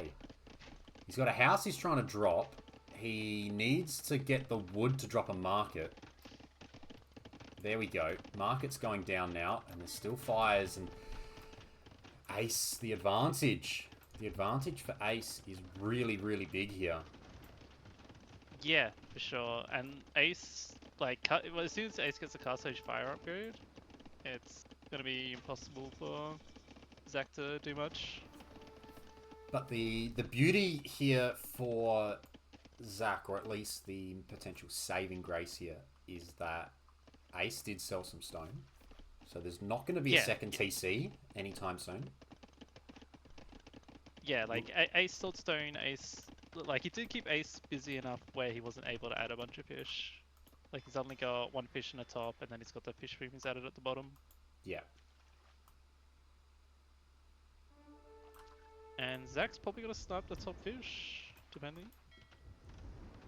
Should. I don't like that he's gone forward when the opponent is up to Castle Age.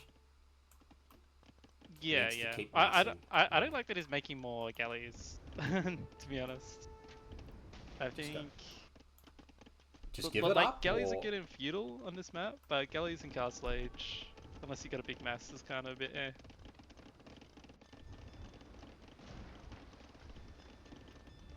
Couple of demos. He's adding a 4th dock, so he wants this.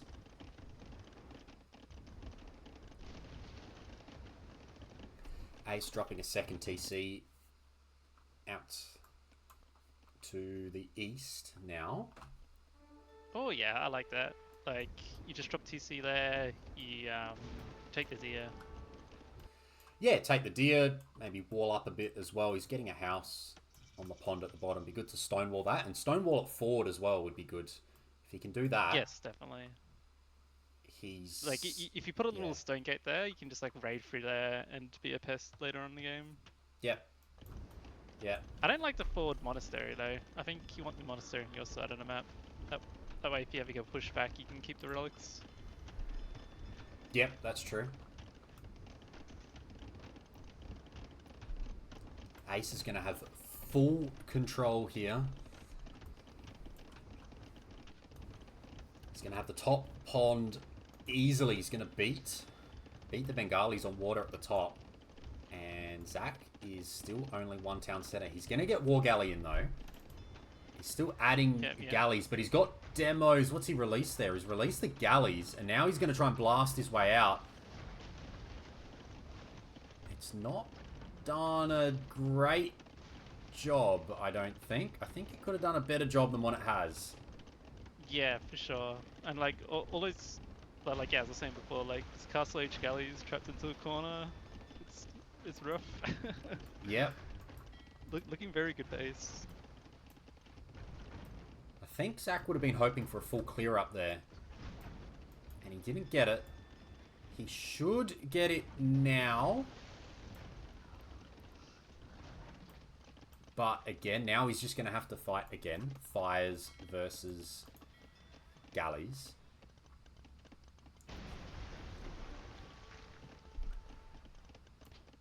if you're Zach, he's obviously hoping for a bit of a fish boom here. He's adding his second town centre now. So he's down 10 eco units. He's down 1,000 res collected. The micro not quite there at the moment. And he is, I think he is the faster player. At the moment, he is the faster player. Yeah, yeah. Well, it also makes sense, like, his units require more attention as well, though. True. Ace getting the monks ready to go snag the relics. Taking the ones in the pond first. He does have a monastery at home. Inside his walls. Ah, so yeah, so he's got 2 monasteries. It's interesting.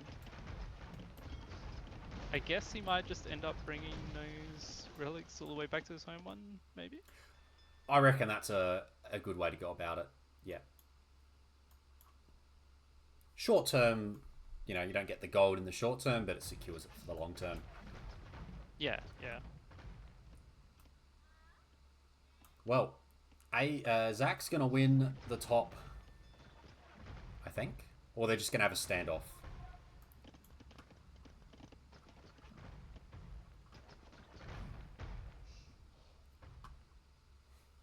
I think if you're Zach here... I think Zach's gonna look and then he's gonna be like, oh, okay, he's only got 1 fish. Because, yeah, like, all the fishes in the bottom one anyway.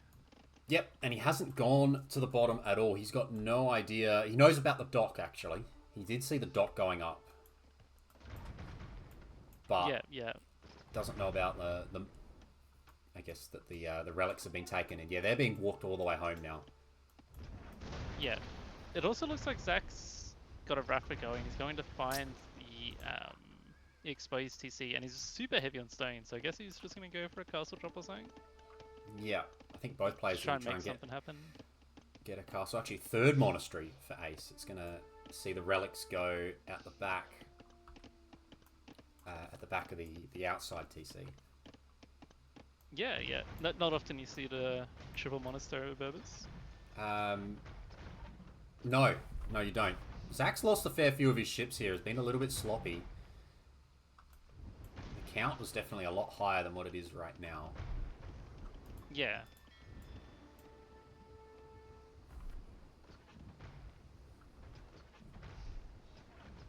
But yeah, getting the relics against a civ that you know he's going to go for monks at some point is pretty good. Yeah, and that definitely does not hurt.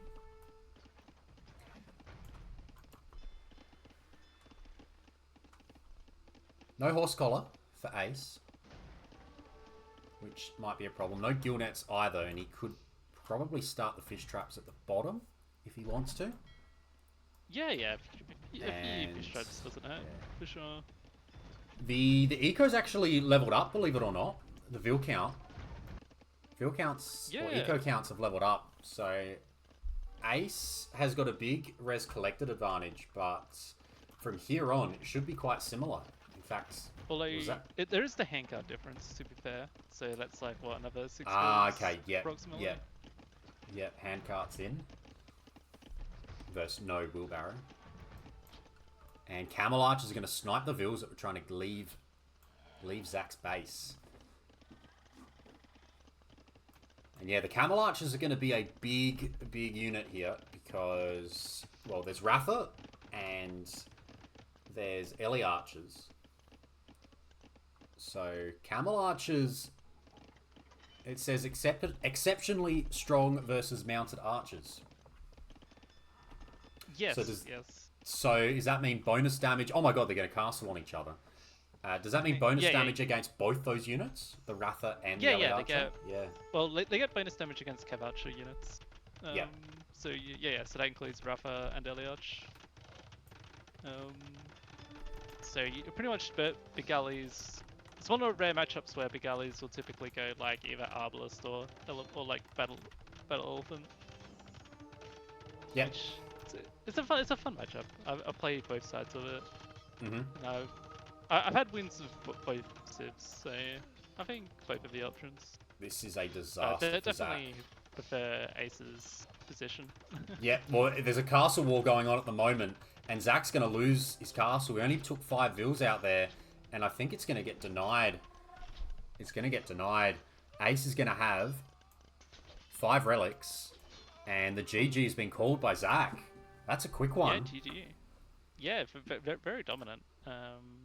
It's I think just like the initial fights on water, just Zach not getting into the galley mass, and then like when he started getting decent galley numbers, kind of diving too deep with him, kind of snowballed pretty hard.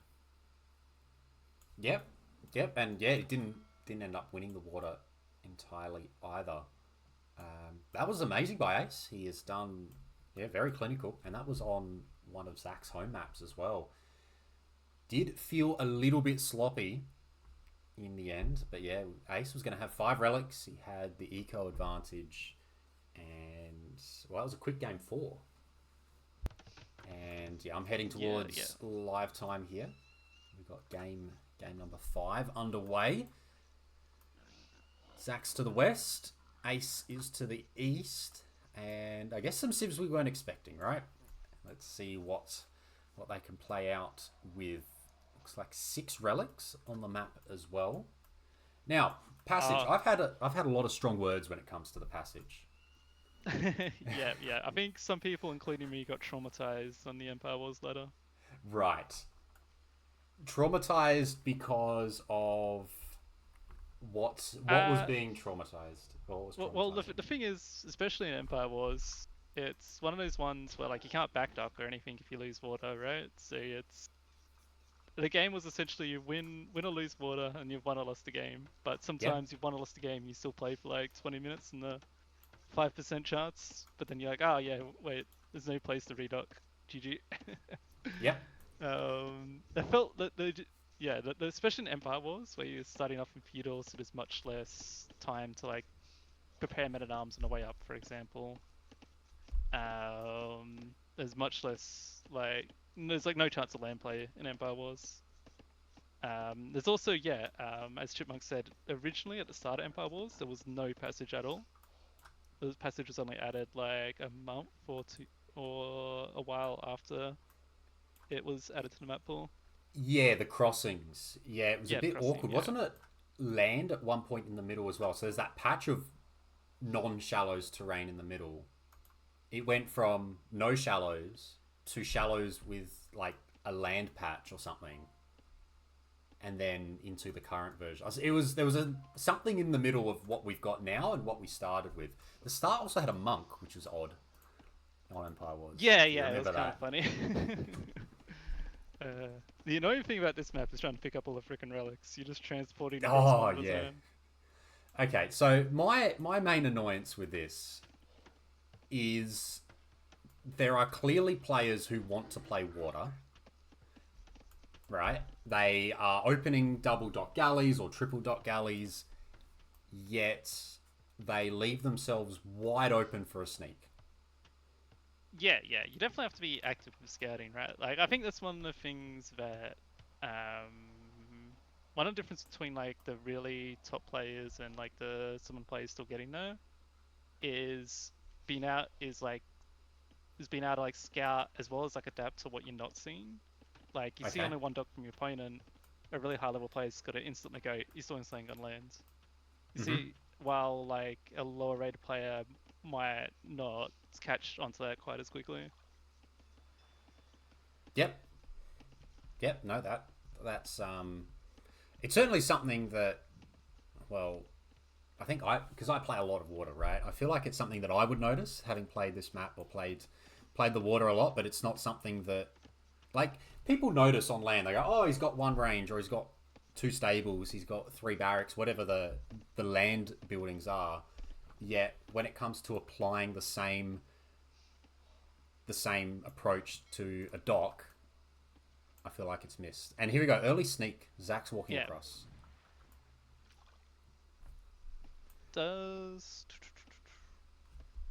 If Ace is like half scouted his sheep, no, he hasn't. Never mind. So I was gonna say like if they're in like his fog of war and he didn't pick him up, and he hadn't picked him up, but then they like disappear. Yeah, he might like get a clue, but it doesn't look like it. Zach is about to take those sheep, I think.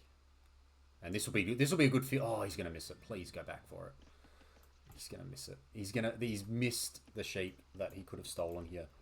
He should get the TC. TC.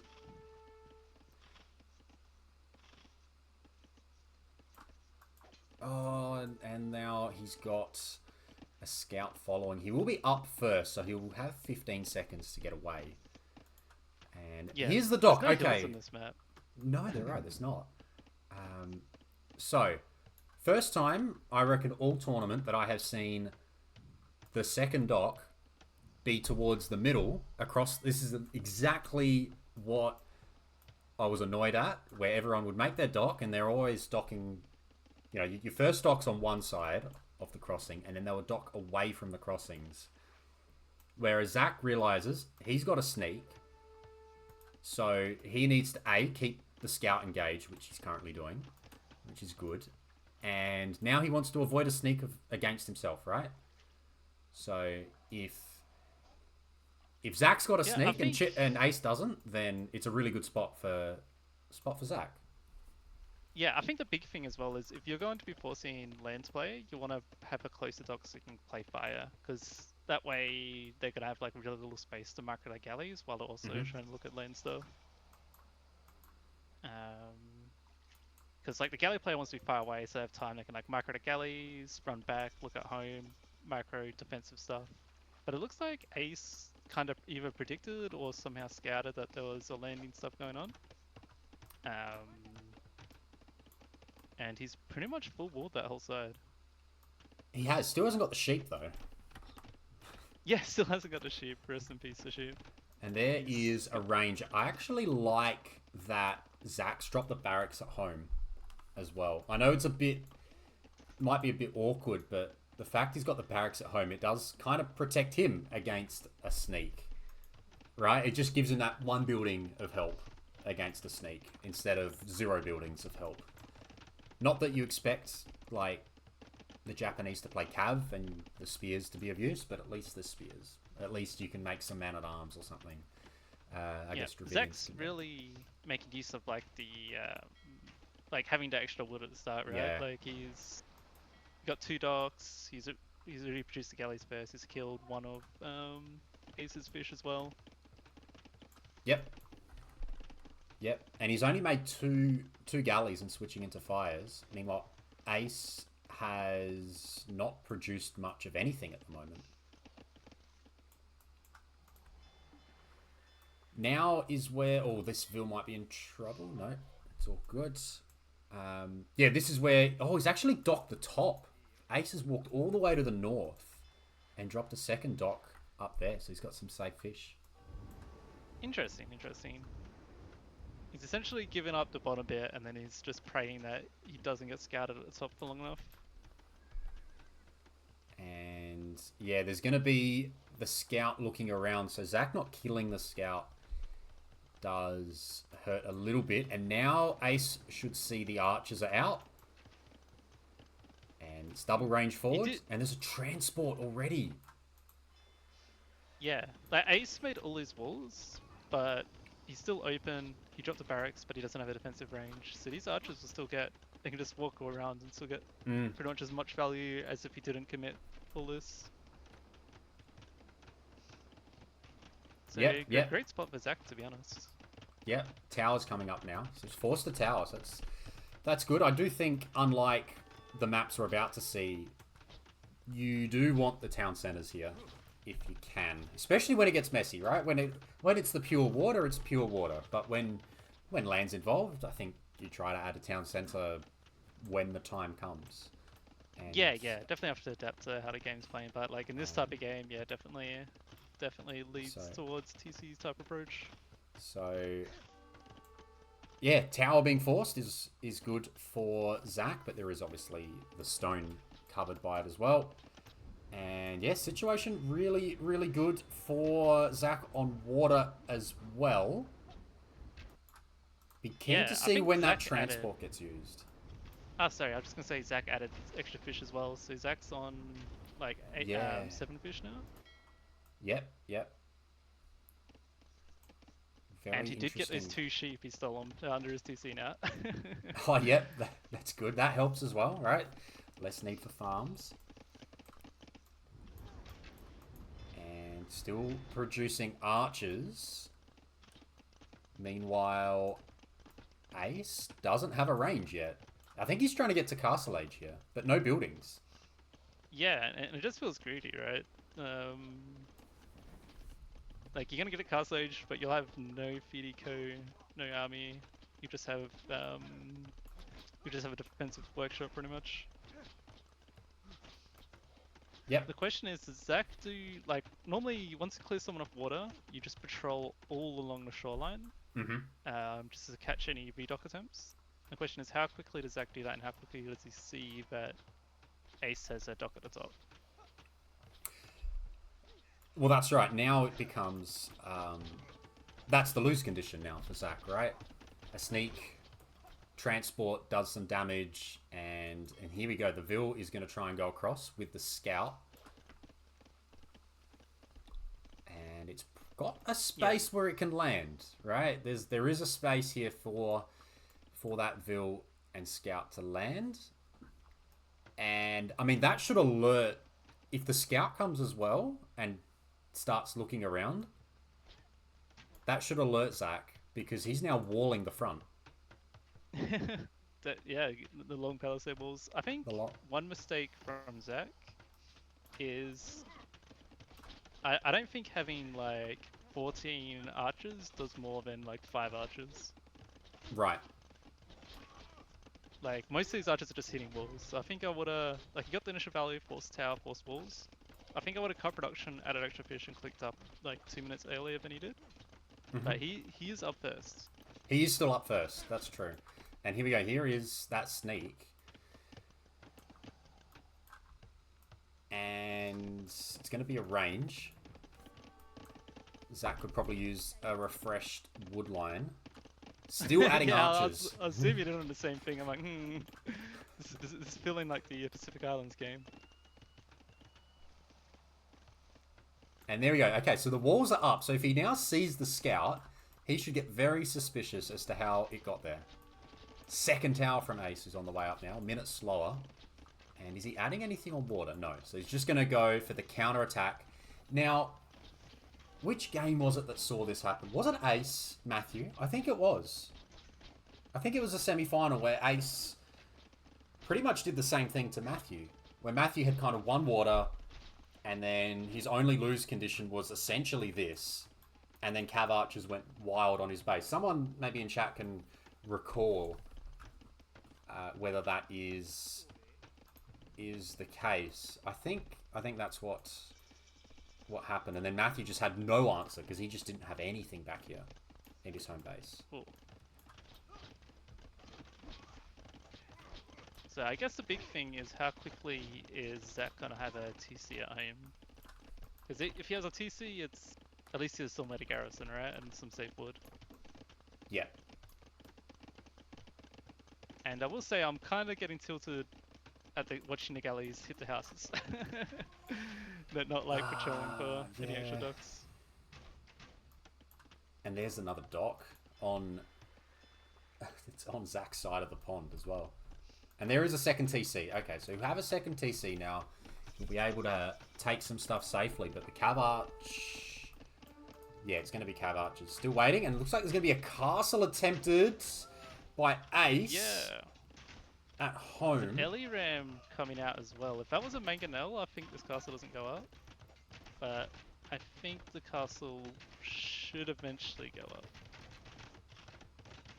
Is there a gap around the side? No. Yeah, Zach's still going to be a nuisance here. He's going to try and take out Vils where he can, delay this castle. And still see the Cav Archers from Ace. Zach's doing a good job. Shooting, coming back, shooting. Yep. Hasn't lost a crossbow yet. But he is going to get a surprise. There are... Look at this. It's double range Cav Archers and a workshop here. This is going to take some serious cleaning up. Yeah, well, but like technically it's double range, but there's one cav arch in each range, so it's not Yeah, that scary. it's not full. It's not completely Not double yet, range not yet. yet, anyway. Crossbows are going down, but the Vils have had to stop building the castle. Oh, market's important. GG. It's called. Ooh, GG.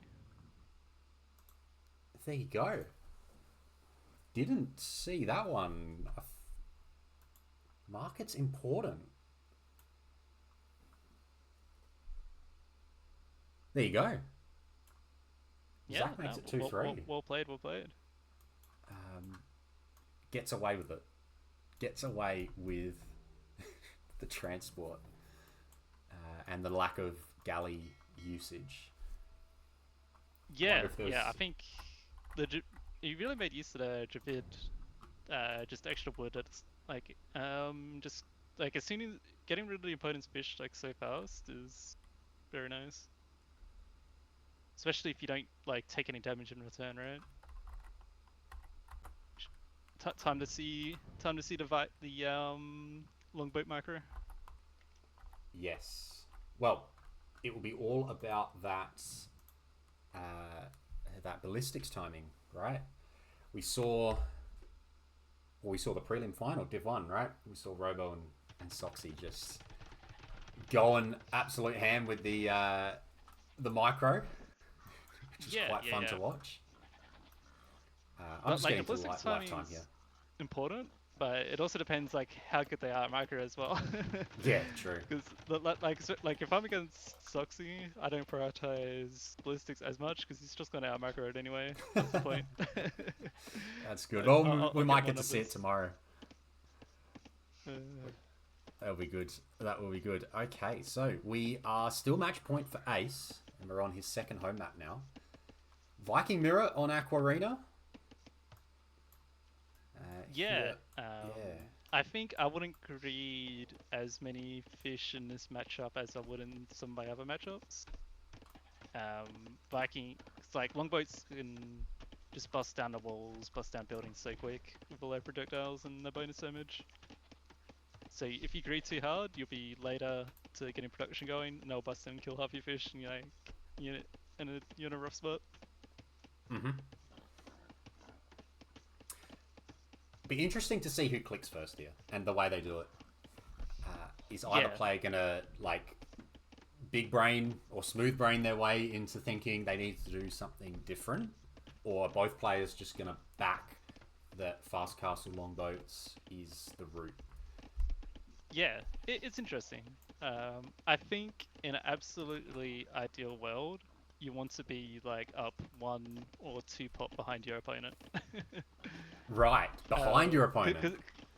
Yeah, behind your opponent, because that gives you the maximum time to have extra fish while still being up close enough by the defender's advantage. You can like kind of keep up with numbers until you can use your extra eco to catch up. Yep. But obviously you can't really predict exactly when your opponent's going to click, so often it's just safer to go up quicker. True. I think 23 Vils is how I was able to make the fast castle work here with relative ease. So 24, it's I think it's I'll a hard do one, right? 24 or 25 because like you should still be fast enough where you won't die, and you should still have enough. But it's like you won't die, but if your opponent goes mega fast, you should have like a little bit of an eco bonus on him. Still gives you room for a little bit of greed. Mm-hmm. That's that's probably good. That's just my preference for how I like to play anyway. Well, if it means that you get an extra dock working earlier because of that delayed uptime, then you'll push it back, right? And you do have some protection, right? The walls aren't amazing and the towers aren't amazing, but it's something. Yeah. Does Zach know he's on oysters here? Yeah, I do like the when I've got ultra greed, I like to have like the mix of like some fish, but like some fish taking deep fish, some fish taking oysters, and I haven't seen the villager taking oysters before, but I guess it makes sense of where everything's spawned. Yeah. It's interesting. It makes me think this might not be a fast castle and might be a fast imp. Or I think Or is it just fast a imp misclick? is. I think he just like wanted to put his dock there. He saw a deep fish for nearby, and he's like, yeah, I'll just have a villager take oyster. That's what I think, but I'm ready to be proven wrong. Well, Ace is up on 23 bills. Zach's got a few idols under his TC here. They're not quite working super hard, and he's up on 24 bills. Yep. I think this is a matchup where you want to sell stone and just buy wood or food. The longboat numbers will be just where it's at. You Yeah. win one decisive fight and you can just eat all the buildings. Yep, I think that's the way. The other thing that needs to happen for both players here is the mill. You were the one that alerted, at least myself, to the mill on the shorefish. Yes. And we're still waiting for mills to be dropped. I don't see... here we go. Okay, Zach's going to get a mill. He's got a minute to feud away. The mill in the middle of nowhere. And Ace has got the mill coming down. He might be a little bit slow. He might have a couple of seconds of idle time before he can drop the market, but he should be okay. It's not a disaster. But yeah, Zach's mill is just a wall. But Ace's mill will have some use. And yeah, mill gets up, perfect timing, and he can go market, blacksmith, 2 bills. And up we go. And now for Zach, it will be the same. Market, blacksmith, market on the front. I guess if you're playing that deep, you've probably lost anyway. True, good point. Oh, one of the annoying things about this map is you gotta patrol your scout along the left or right side, and they just start hitting the freaking neutral houses. I mean, neutral tents. It's so weird. Ace's scout's doing it right now. The addition of this is so odd. Yeah. So sometimes map makers add things like for the aesthetic, and they just annoy me. I respect the intention. Yeah. But as a player, it can be annoying. Yeah, that's just one of those things, isn't it? So Zach's up a Vil later, but 12 seconds less idle time. So there's only 12 seconds, 13 seconds difference. He's got 3 extra fishing ships, but Ace is adding in 3 more. And Zach, or actually both players have got double bit. Zach's getting the gold mining upgrade, but Ace will have fletching first. Zach's going to have 4 docks. Ace is going to have 3 docks. All right. Well, now we're going to get into the action. Yeah, so we've got galleys against longboats. I wonder if that's just an opening, just to get an idea. He's added 2. I think he cancelled a 3rd one, so maybe it's just to get a bit of an idea. Just get that scouting, right? Yeah, they still take fletching upgrades. Technically, like, galleys do trade pretty cost effectively into longboats, but obviously if you want to get galley long term, you have to get the war galley upgrade, and they don't micro as well in the low numbers. Well, yeah, in general. So looks like he just made 1 galley to be annoying, and might even get a fishing kill. He will. Oh, 1 fishing ship down. Let's go. You take that. You absolutely take that. And now it's 3 longboats for Ace, and now he's getting the other upgrades. Zach is making 4 straight away, and is getting the important upgrades as well. But remember, he does have the... Oh, no, sorry. Ace got gold mining. Oh, no, both players have got gold mining upgrade now. Okay, that's good. Yeah. And it looks like, Ace sold his stone, Zach didn't, so... In theory, Ace should have a little bit more res to work with. But it looks like Zach's eco's been managed a little bit better. It's collected like 500 more. Yep. Yeah, we had those 3 extra fishing ships for a bit longer. And Yeah, went up a exactly. bit later. And now the exact same idle time, which is good fun. Ballistics for Zach. So Zach's going to have ballistics, but at the cost of numbers. Having to put that wood, sinking the wood into this. Careening will obviously be handy as well. Probably a good upgrade to prioritize here. I think of all the upgrades, -1 on every single volley sounds quite nice. Yeah, definitely good to get it. It's just, it can be hard to get sometimes because, like, trying to prioritize that wood gold eco is so hard. And Yeah. then you need to get, like, the food for it, and you're like, well, I'll get that one day. You can see the 2 players clicking Zach's up at that 150 APM at the moment. And yeah, with ballistics, he's gonna trade pretty well. Ace is a minute away from it himself. There's a kill.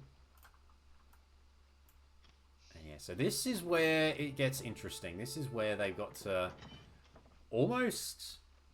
It almost feels like it's just going to be level without a bad fight from either player. The next big thing is Imp, right? It almost feels like that's what matters here. It's either production, but if production's similar, then Imp is the next big spike.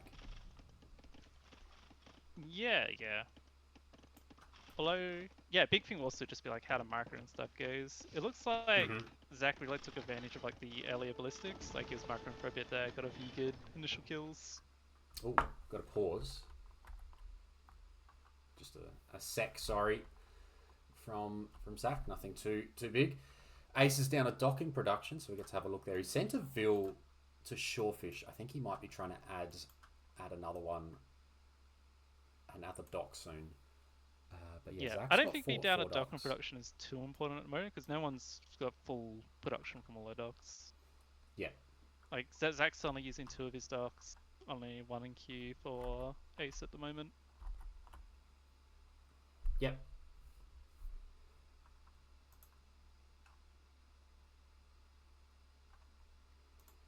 Yep, very, very interesting. But yeah, it does look kind of good for Zach. Well, while we've got the pause, how are you feeling ahead of tomorrow night? Obviously got your opportunity. I'm feeling alright. I think I was a little disappointed in the group stage when I lost to Robo. He's been playing really good. But then I was happy that I got the win the other week against Robo. I'm like, oh yeah, I'm not washed just yet. But yeah, no, Soxy was looking like he's playing very solid when he played Robo, so it should be a fun set tomorrow, I think. Yeah. Were you expecting to play Soxy after heading into that prelim? Did you think Soxy would get the job done? Once Soxy, like I was watching like how the results would turn out, and as soon as Soxy made it to the top 4, I felt pretty confident it would be either Soxy or Robo I'd be facing. Yeah. It just depended on how much Soxy turns up. Yeah, and yeah, he turned up, and yeah.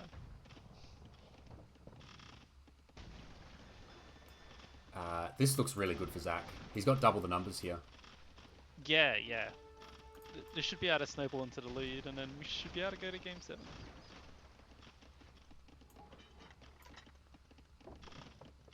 Fish are going to go down.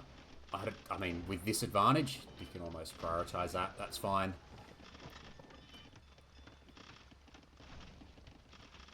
Yep. Did Ace buy back stone at some point and then sell it again? It was weird. I swear I saw he had like he sold all his stone, then he looked like he had 100 stone, and then he's got 0 stone again. He did buy 100 stone. Yeah. I guess that probably impacted production a bit as well, which doesn't help. But yeah, I think Zach just played a smooth game throughout. Like 19 to 9 KD is kind of brutal. I'm just gonna keep being positive for him while he has more numbers. 30 to 17. Ace is gonna try. He's got a 4th dock now, but the longboats are split. I guess Zach's are as well, but they're just split into 2 groups of bigger numbers. And hold on. Yeah, no, GG's called. Ace GG, well played. has called it, and we get a game number 7 to decide the champion.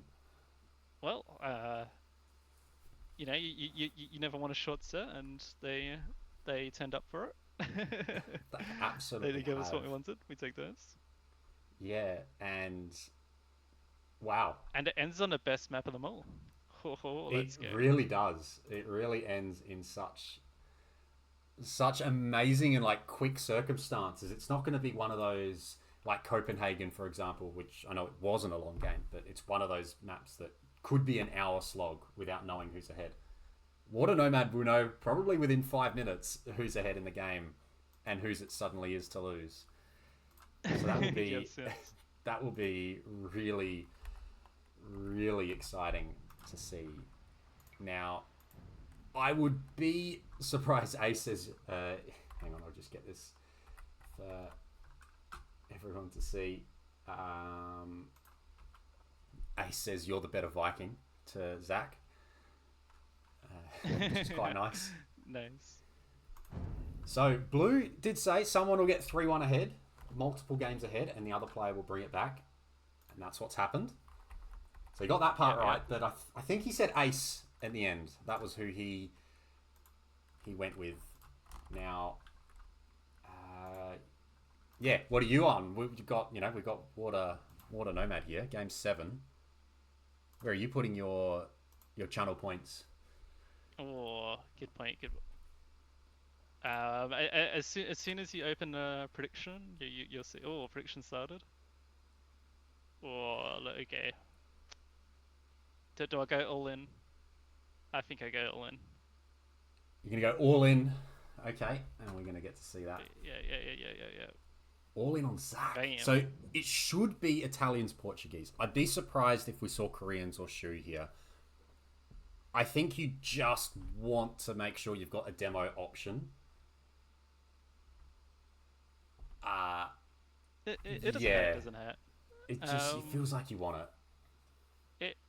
Yeah, at the end of the day, it's all about the galley numbers, though. But I do like mixing an occasional demo when you see an opportunity for one. So I agree. I think it should be Italians, Portuguese. Shu honestly aren't bad here, because it's not going to get to like late game water, and you have like all your villagers on wood, so the Shu bonus does get extra value. But I definitely prefer Portuguese over them still. Yeah. No berries for the Portuguese, which is unfortunate. That's true. That's true. I am surprised. I know that we haven't gone deep into the drafts too much, but I always felt like the Britons would be a nice late Civ pick for this map. They have what you need, and they have a nice food bonus. Yeah, so you can always run one less on food to do what you want to do. Yeah, as a late pick, right? As a late pick, not. And I like them on Golden Swamp as well. Actually, there's a few just where you've got that extra, where you've got the extra cows. I think they're a good. I think the only downside here is that like you go like heavy on cows in Dark Age, and then you don't touch them for like 10 minutes.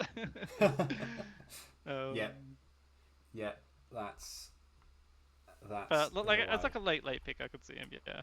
Yeah, depends what you lose, right? With 10 admin bans, I think they were quite kind. They kind of took away some of those late picks. Sorry, so like Vietnamese, Britons, Malians, Bohemians, those 4. Yeah.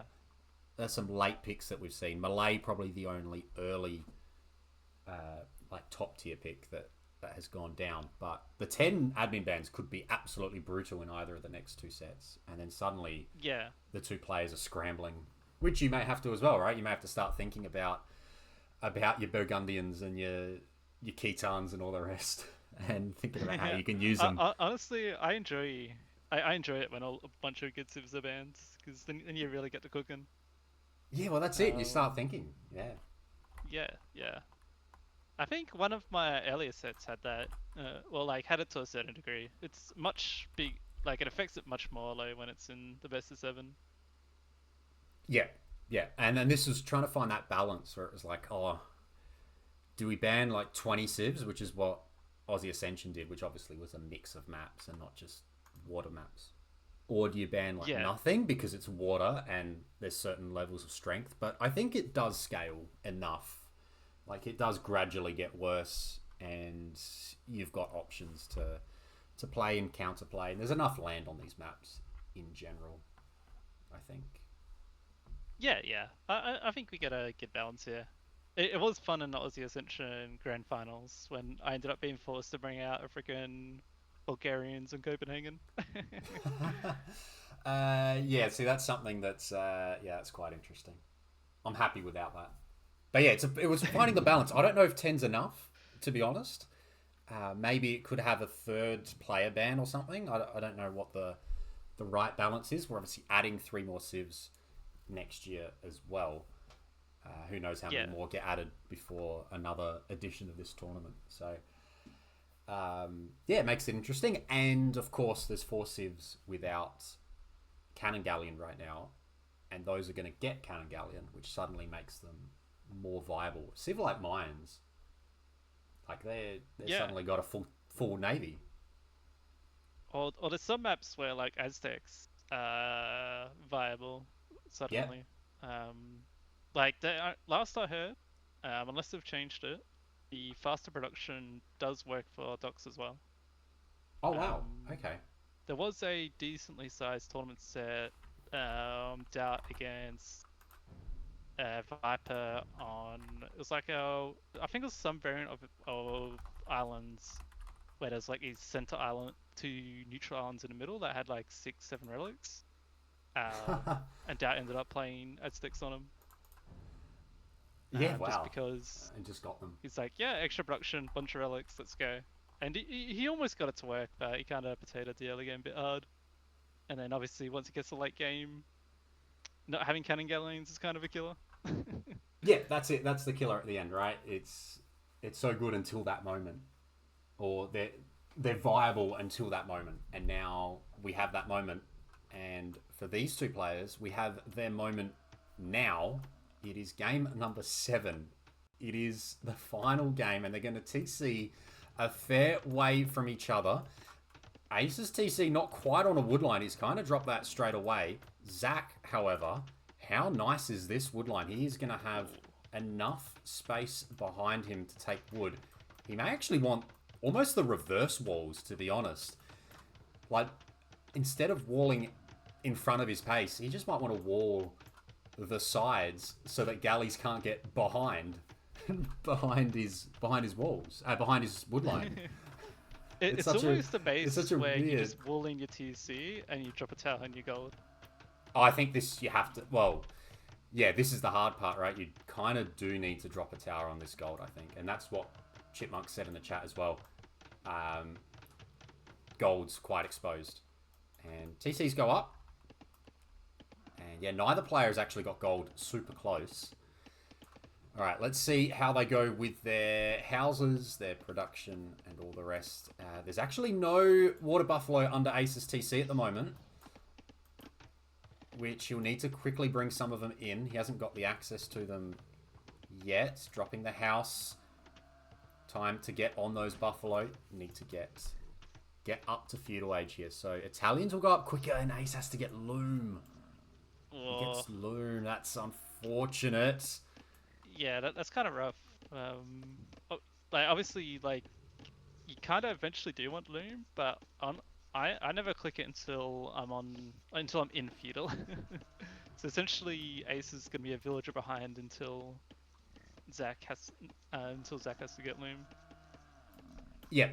I think that is the way, right? It's either first thing in feudal, or to be honest, you don't really have to get loom until you hear your opponents in feudal age. Yeah, exactly. Yeah.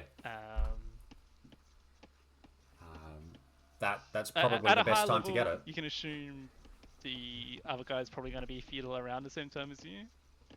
Like it shouldn't be huge discrepancies because it's like a pretty well known meta. You're trying to get up super fast, trying to make galleys. So normally it just ends up being both players hit feudal around the same time, then both players queue loom. Yeah. Oh, second building. It's up. Okay, Zach's up. And Zach will know where Ace is, I think, because of the starting fishing ship. Looks like treaty lines should have helped him out there, but Ace won't know. Ace won't know where this TC is. He'll know where the TC isn't, but I don't think he'll know exactly where the TC is, which means it could be anywhere. And there's enough, there is enough variation in this map where it really could be in a number of locations. We saw Matthew against Ace in the semi-final just not find the TC, and that's one of the biggest things at the end of the day. Yeah, I think in my point of view, if you haven't found them with your sheep or whatever, by the time you've clicked up, I just send a fishing ship. Okay. You're down like an eco unit, but by that time the fish is getting kind of inefficient, and just knowing where the enemy's gonna be coming from and where you need to go can win or lose the game early feudal. Mm-hmm. And what are your thoughts when it comes to docks? Like, I see these docks from Zach. They're quite far apart. Does it matter as much, or is it just a case of dock where you can? It depends on the matchup to some degree. Like, if you got a really aggressive civ matchup, you want to dock towards your opponent, even if it is more spread out. If you got like a big distance between each other, just having them somewhat close, ideally somewhere you can get some more fish is okay. You got to just play this matchup and the map a bit. I think where Ace put it, it's fine. It's close enough to his other dock. Yeah. I like Ace's. I think Zach's could be a little bit far, but it should be okay. I guess when he puts a third one down, if the third one splits the other two, it's alright. And I guess this one does sit underneath some fish as well, as you said. Zach's is definitely a little bit more questionable because like his left one's like far away from the enemy and far away from his dock. Yeah. Alright, we're now getting galleys up, but not getting double bit will cost you, says Metro. Ace has forgotten double bit. And well, I don't think he's been able to afford a lumber camp yet, right? Oh, he hasn't got a lumber camp. Oh no, that's the problem. Yeah, it's not that he has forgotten it. He just doesn't have a lumber camp. There's loom for Zach, so he is like that comes down to obviously like less efficient wood with his TC and having to get loom earlier. Yes. Like, cause it's not like he has like the wood to afford a lumber camp and double bidox at the moment.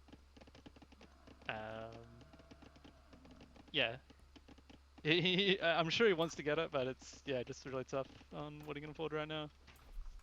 Town Watch early is a surprise from Zach, but hey, look, I'm a Town Watch believer, so that's good. I like it. I can get around Town Watch whenever. I guess if you're scared of getting demoed, it does not hurt. If you're not going to wall, you may as well Town Watch. Yeah. He is sniping a fish on the right hand with a single galley, by the way. Oh, wow. Little sneaky move. No kills yet, but this might be the first, but it's actually dragged all of Ace's galleys. All 5 of them, and the production stopped. Lumber camp down, and that should be Bidax. Not yet. Has to try and afford it through natural means. Has to get more vills out. This good start. This should be a clear target for Zach as soon as he sees it, like gold and the lumber camp on the same side. Yeah. That's where you want to focus your galleys now.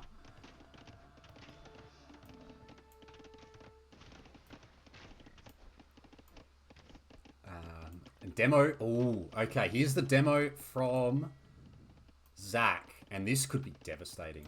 What did he see? He didn't see the wood line near the TC, but it's not walled there. And if he did find his way there, he could take out a bunch of vills. And the demo's coming in. Are we going to see a Game 7 in the Grand Final demo be an absolute game changer here? Demo's coming in. Vills have to run. He gets 2. He gets 2. I think that's worth. As long as you don't give up the galley lead. He's got 3 docks against 2, I think. Yes, it does look like 2. Yeah. So you shouldn't fall behind the galleys. Yeah, that's fine. That's more than fine. That's good for Zach. Yeah, no, Zach looks really good here. The score is really strong. He's got fletching. Ace is closing in on fletching himself. He just needs to hold a little bit longer, but he's down on numbers. Zach's position. His eco at home, untouched. He's got fish working underneath a dock, which is amazing. Yep. It's just really strong. And a forward dock. An important note from Dana. She says, make sure... Oh, sorry. PB tell Nos to hydrate. Sorry, I misread that as tell PB to hydrate. Oh, yeah, she's told me to hydrate. She's redeemed hydrate, so... I'll take a quick drink now.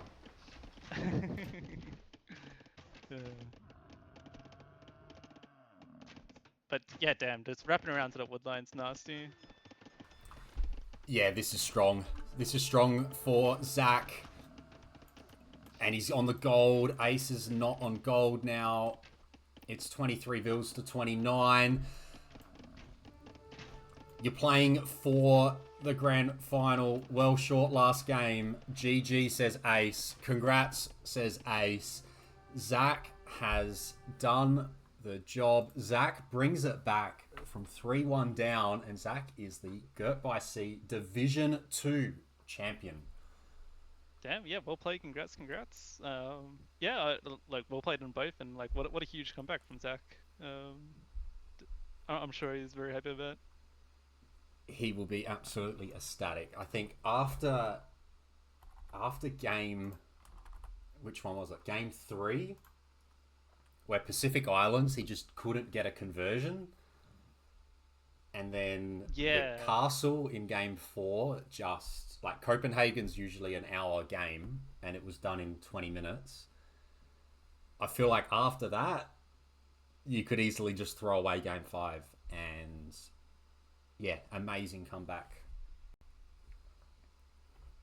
Amazing comeback to get the job done. And most importantly, I didn't lose all my 26,900 points on Zach.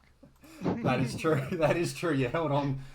Actually, looks like you were the only one that put channel points on Zach there. So you stole some more. You can use them in Div 3 tomorrow. Beautiful.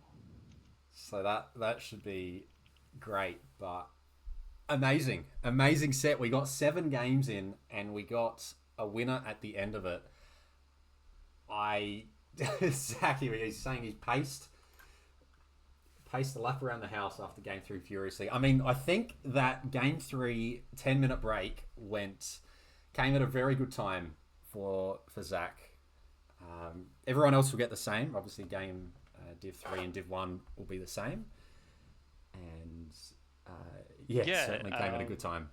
I know myself. I mean, like trying to tell myself, like, okay, remember to take a break after game 3. Yeah. I'm one of those people where like I finish a game and I'm instantly got the next lobby up. I'm like, I'm ready to go. Let's go. Yeah. I think I'll make sure I drop it in the Discord as well for the next 2 sets, just to. Yeah, that'd be good. But yeah, I'll leave you there to say whatever. But thanks for hosting the tournament and well played to both players. All good. Thanks, Noz. And yeah, good luck tomorrow. And thank you. All the best.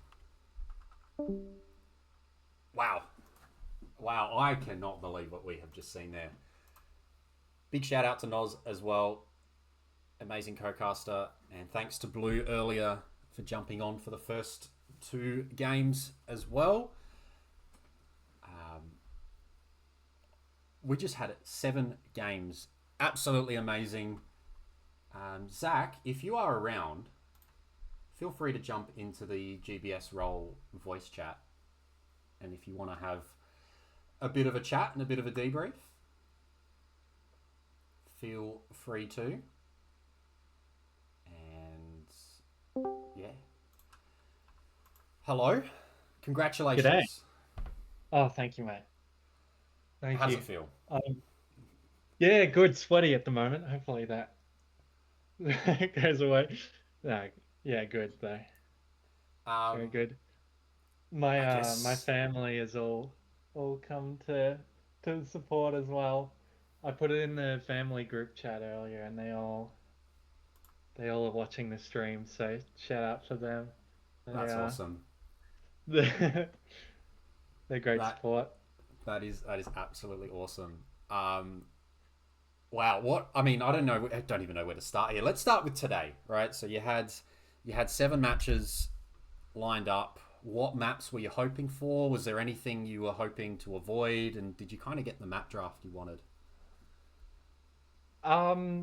Yeah, I think I got all the maps I wanted, all the maps that I had put some time into.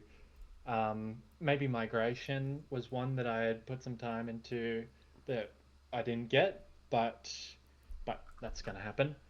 Um, the One of the ones that surprised me, and all credit to Ace, was Copenhagen. Copenhagen's one of the ones I feel most confident on, and he was all over me there. I just couldn't get my galley numbers up, and the fire galleys were oppressive. Yeah, but Yeah, so that was another to go from that into that game three. Oh no, that was yeah, after the game three and into that, it was tough. yeah, yeah. No, I can imagine. I guess we always get surprised when we see fires on that map, but if you're Yeah, gonna play fires with any civ, it's the Berbers, right? They get the yeah, faster movement speed, so they were able to chase down the galleys in the end. So it yeah, probably made it harder on you than seeing normal fires. yeah. Well, yeah, he played that very well. He knew the Civ and knew the matchup, and um, yeah, I felt low on options. Which going into it, I thought Bengalis was just a free win Yeah, on that map, but he's done really well. Um, yeah, and that the game one on Canberra, losing my castle to his fire oh, ship. that was so long ago. I forgot that. Yeah, Gosh. yeah, that was a heartbreaker. Not a good start to the set. I feel like I was in an all right position up until then, and even then, I almost clawed my way back. I think um, maybe a bit more preemptive siege or stuff at home to deal with the petard, something at home to deal with that. Could have bought me a bit more time for a counter attack, but it was again well played, well strategized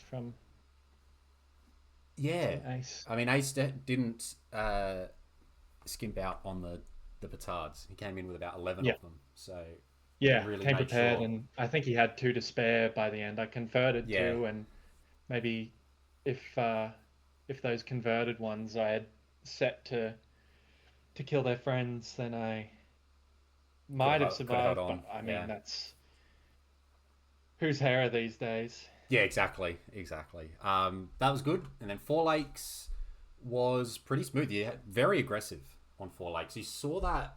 You did that against Chipmunk as well. Was the idea the same? Just don't want this Yeah, game going too long. yeah. I think um, the fighting for lakes, I just can't really get the hang of it. I feel like I either overinvest or underinvest. So I think it's easier to invest on land and then sneak up docks uh, with like a couple fishing ships on each. Hmm. I Um, mean, yeah, yeah, and you had a that was that. massive eco lead on one TC. Yeah, yeah. Well, I disturbed his fish, got two ponds, and then the last was neutral from memory. Yeah, yeah, that worked out pretty well for you in the end there.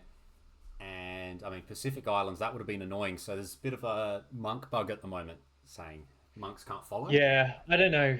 In hindsight, maybe it is a bit of user error, but whether he was devoted or not, I It was wasn't. expecting to get at least one of those mangonels out of the four. I didn't think I mean, maybe someone watching from an outsider's perspective, how well I targeted the monks, but they just seem like they never work. I think they were both at the end there. I think 2 monks were targeting the same mangonel, but there was no devotion. The fact that nothing got converted was very surprising. I Hmm. Yeah, I thought there was something was going to go, and there were a few other times when monks were in positions to convert, and they just didn't. The RNG just did not go that way. But I will say, given that was a late Civ pick from you, and that was Ace's his home map, number one home map, and a really early Saracens pick, I guess it was kind of a throwaway game in a way, like a bit of a free hit there. Yeah, I don't think in my run so far that Pacific Islands has been drafted it's in any of my sets up until this point. Map. So I haven't played it. I prepped thinking it was just like migration and didn't really ever play it. Yeah. Well, that's all right then. Leave the Civ to the end and see what happens. Yeah. Yeah, I was gonna play Koreans, but then a little bit of more thought, Romans fit pretty well, I think, into that map. So I didn't draft Romans for that. It was just another good. That was gonna be my spare. But yeah, it turned out. Yep. That it was good for the map, but I think it is. Yeah. Don't think I played it ideally. It's a very hard map. It's one of those maps where I think so many things can happen, and you don't really know what the right approach is. Is so much comes down to the scouting and the vision on what your opponent's doing. Like, where did they land? What are they? How many docks are they on? Are they focusing? Like, it's an absolute mess. And yeah, Ace has obviously got a bit more prep on it, played it a few times, and he did very well there. Now, we mentioned Copenhagen, just didn't quite work out there, and then the castle was just two castles on top of each other. It's just the way it is. That game was over. Did you have a plan against the Camel Archers in the end, or was it trying to think of something on the fly? What were you going to do? I was going to go elephants. I thought I could sneak the castle up in the middle. I think I'd already spent too much on the top pond. He had the bottom pond for free. I don't think my mindset was in a good spot for that one. I was kind of resigned to the fact and was just. I mean, I guess I was trying to greed a little bit of space for myself, but he was right there on top of me. So yeah.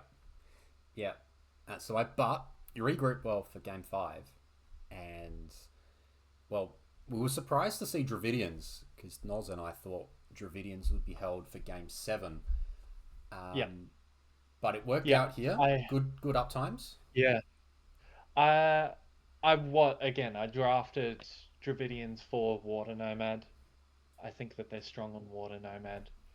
I just needed a rally, I just needed something strong. I needed a bit of feel good back in my life. So I picked Dravidians. In essence, my first pick. Vikings is just admin pick. And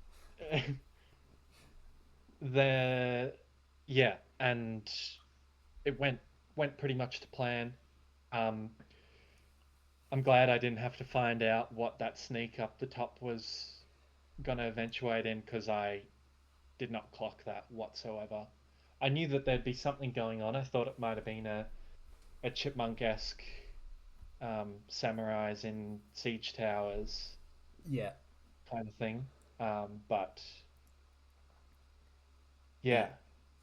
well, I think Ace did that against Matthew in the semi-final with the Cav Archers. I don't know if it was Japanese as well, but there was definitely a landing after he'd lost water, which is what happened here. And it was going to be Cav Archers. So at least you had the barracks at home, but I don't think the barracks would have made much of a difference to anything coming out there. Probably not. You stopped the castle. The crossbow micro was really good, and the elephants came in to deny the castle, and that was that. Yeah, I think if I had the right resources at the right times, the Mangonel could have made that look a little easier, but I made it work with a bit of dance. Yep. and then obviously the sixth game was that Vikings mirror, which is just what it is, right? It's longboats and see who does it better. And you got ballistics earlier, and it looked like you got good value out of that tech. Yeah. Played Aqua Arena a couple times, um, and I think the micro I've got to practice that a little bit throughout the tournament, so I'm feeling all right on that. I think it's one of my stronger in hindsight, but it at the start of the tournament, it was one of those ones that I felt really uncomfortable with. Mm-hmm. So that has meant that I probably put a bit of focus into that and preparing for that map. Same with Water Nomad. Water Nomad was very foreign before this tournament, but my idea for that was that it's the same. Everyone's in the same boat, as you said. I think in the introductory weeks that most people don't play water maps, and everyone picks four lakes because that's the closest thing to Arabia. Well, Water Nomad's the furthest thing from Arabia, and Yeah. if I can learn the builds, then it's an edge for me. But Yeah. Ace definitely came prepared for that as well. I think um, maybe just a bit like I tried to take the initiative and maybe run around a bit more to draw galleys into weird positions. Like I learnt that kind of in that last week against Chipmunk, where I was just so far behind and was able to kind of menace, I think was the word you said, menace him into getting myself to Castle Age, even though I was dead in the first few minutes of Feudal. Um, so just the lessons learnt from there, I tried to put into this week, and yeah, we're very happy with those last two games. Yeah, that's good. Were you ever tempted to not play Vikings on Aqua Arena and hold it for Water Nomad? Oh, the idea was there. I don't think anything is near as strong as Yeah. Vikings. Um, yeah, maybe if I had a Portuguese or something like that, you could rationale it, but um, Yeah. it's not definitively better on any other map Yeah. as No, that's fair. it is on Aqua Arena. That's at least at least for Div 2, I think. It's certainly very smooth, and yeah, it just makes so many things so easy. And yeah, those longboats are dominant. And then, as you said there, Yeah. the work on Water Nomad was very very good. Got up pretty quickly with the Italians and didn't have any issues there. And well, you got the job done. Um, are you surprised? Did you think you would be able to win this when you came into the tournament, or did you, yeah, thought someone else was a bit stronger leading in? I I no, I think I could like the lower half I was going in thinking, yeah, no issue. Um those guys, I've got their number, which turned out to be very, very wrong. Chipmunk and Ace both probably were in that underestimation at the start, and they both, yeah, put it right to me. They're on paper what 200 elo below, but they're I don't know what it was. They're very prepared. They're very determined for this. They understood the maps very, very well. Both I expect will see some elo improvement after this. I hope from their learnings. But yeah, I seeing like braids having been to 1900, I thought that was kind of outside my reach. Um, but yeah, it kind of, well, Soars beat me quite well in the group stage, but yeah, Braids was the one I was most afraid of, and I think I caught him on an off day, but the that was the first week of the finals for me, and yeah, it was a quick one. It was a quick It one. was very weird, very off day. I think for Braids there. Said it was the first week of the finals, but sort of the first week of the finals for you was the week before because you had to win against Prawn to just get into Yeah, the top eight. yeah, So you were so close to not even making it in the top eight. Obviously, someone like Ace was locked in, and Saws and Blue as well. They were all locked in heading into week 5. You had to win. yeah. Very close to you not even being in the top eight. Yep. Um, and Prawn, it's a surprise to me that he didn't make the finals. I think he yeah, very high caliber. I think he would have made it if he was in the finals. He would have made it quite deep, but wasn't to be, and he yeah, just got an unlucky run of things. I think everything fell just the perfect way to block him out, um, which was very unfortunate. But yeah, it was a tough run. Every like I had 4 single eliminations in a row, pretty much, Yeah. and then I mean, you've done yeah, a great job to work your way through it all, and yeah, at the end of the day, you walk away. You get the Cannon Galleon at the end of it all. Let me get the right one on screen. Hang on, it is this one. There we go. So you get the Cannon Galleon, which we will either ship to you or transport to you, or have a Melbourne catch up or something and get you into Melbourne and yeah, definitely. do it in person. Oh Either yeah, way, we'll see what works best. Obviously, no rush on getting it, but yeah, that's yours. That'll be yours. perfect. Super awesome Thank stuff. you so much, and thank you to Rapunzel as well. The powerhouse behind the scenes. Yes, absolutely. She has Um, done an amazing job. yeah, huge shout out to her. But yeah, super awesome stuff. Now, did you get to see? Obviously, you were taking that pace around the house. Did you see who won the demo of the tournament in the end, or not? Oh no, I didn't. You didn't. I didn't. Did I was the you? one Where'd you put exploding your at the vote? time. Where did your vote go? Uh, so for Div 2, which is the div that matters, it was to blue player. Okay.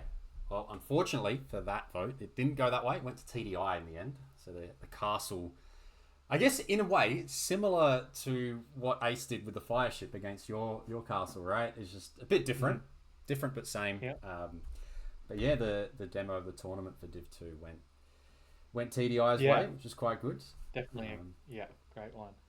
a nice little side plot, I think, to the games. Did you end up? I mean, you had a demo against Ace there in Game 7. Not that it obviously wasn't going to be part of the tournament, but I was really excited. I was hoping that went unnoticed and you could have gotten like 8 Vils there. Yeah. Um, Yep. No, he's very quick. He's a very attentive player. I don't think I caught him lacking a single time in the whole set. Um, he seemed to have omnipotent attention, and that one was no different. I settled just for the 2 villages rather than trying to dive under the town center in search for more. yeah.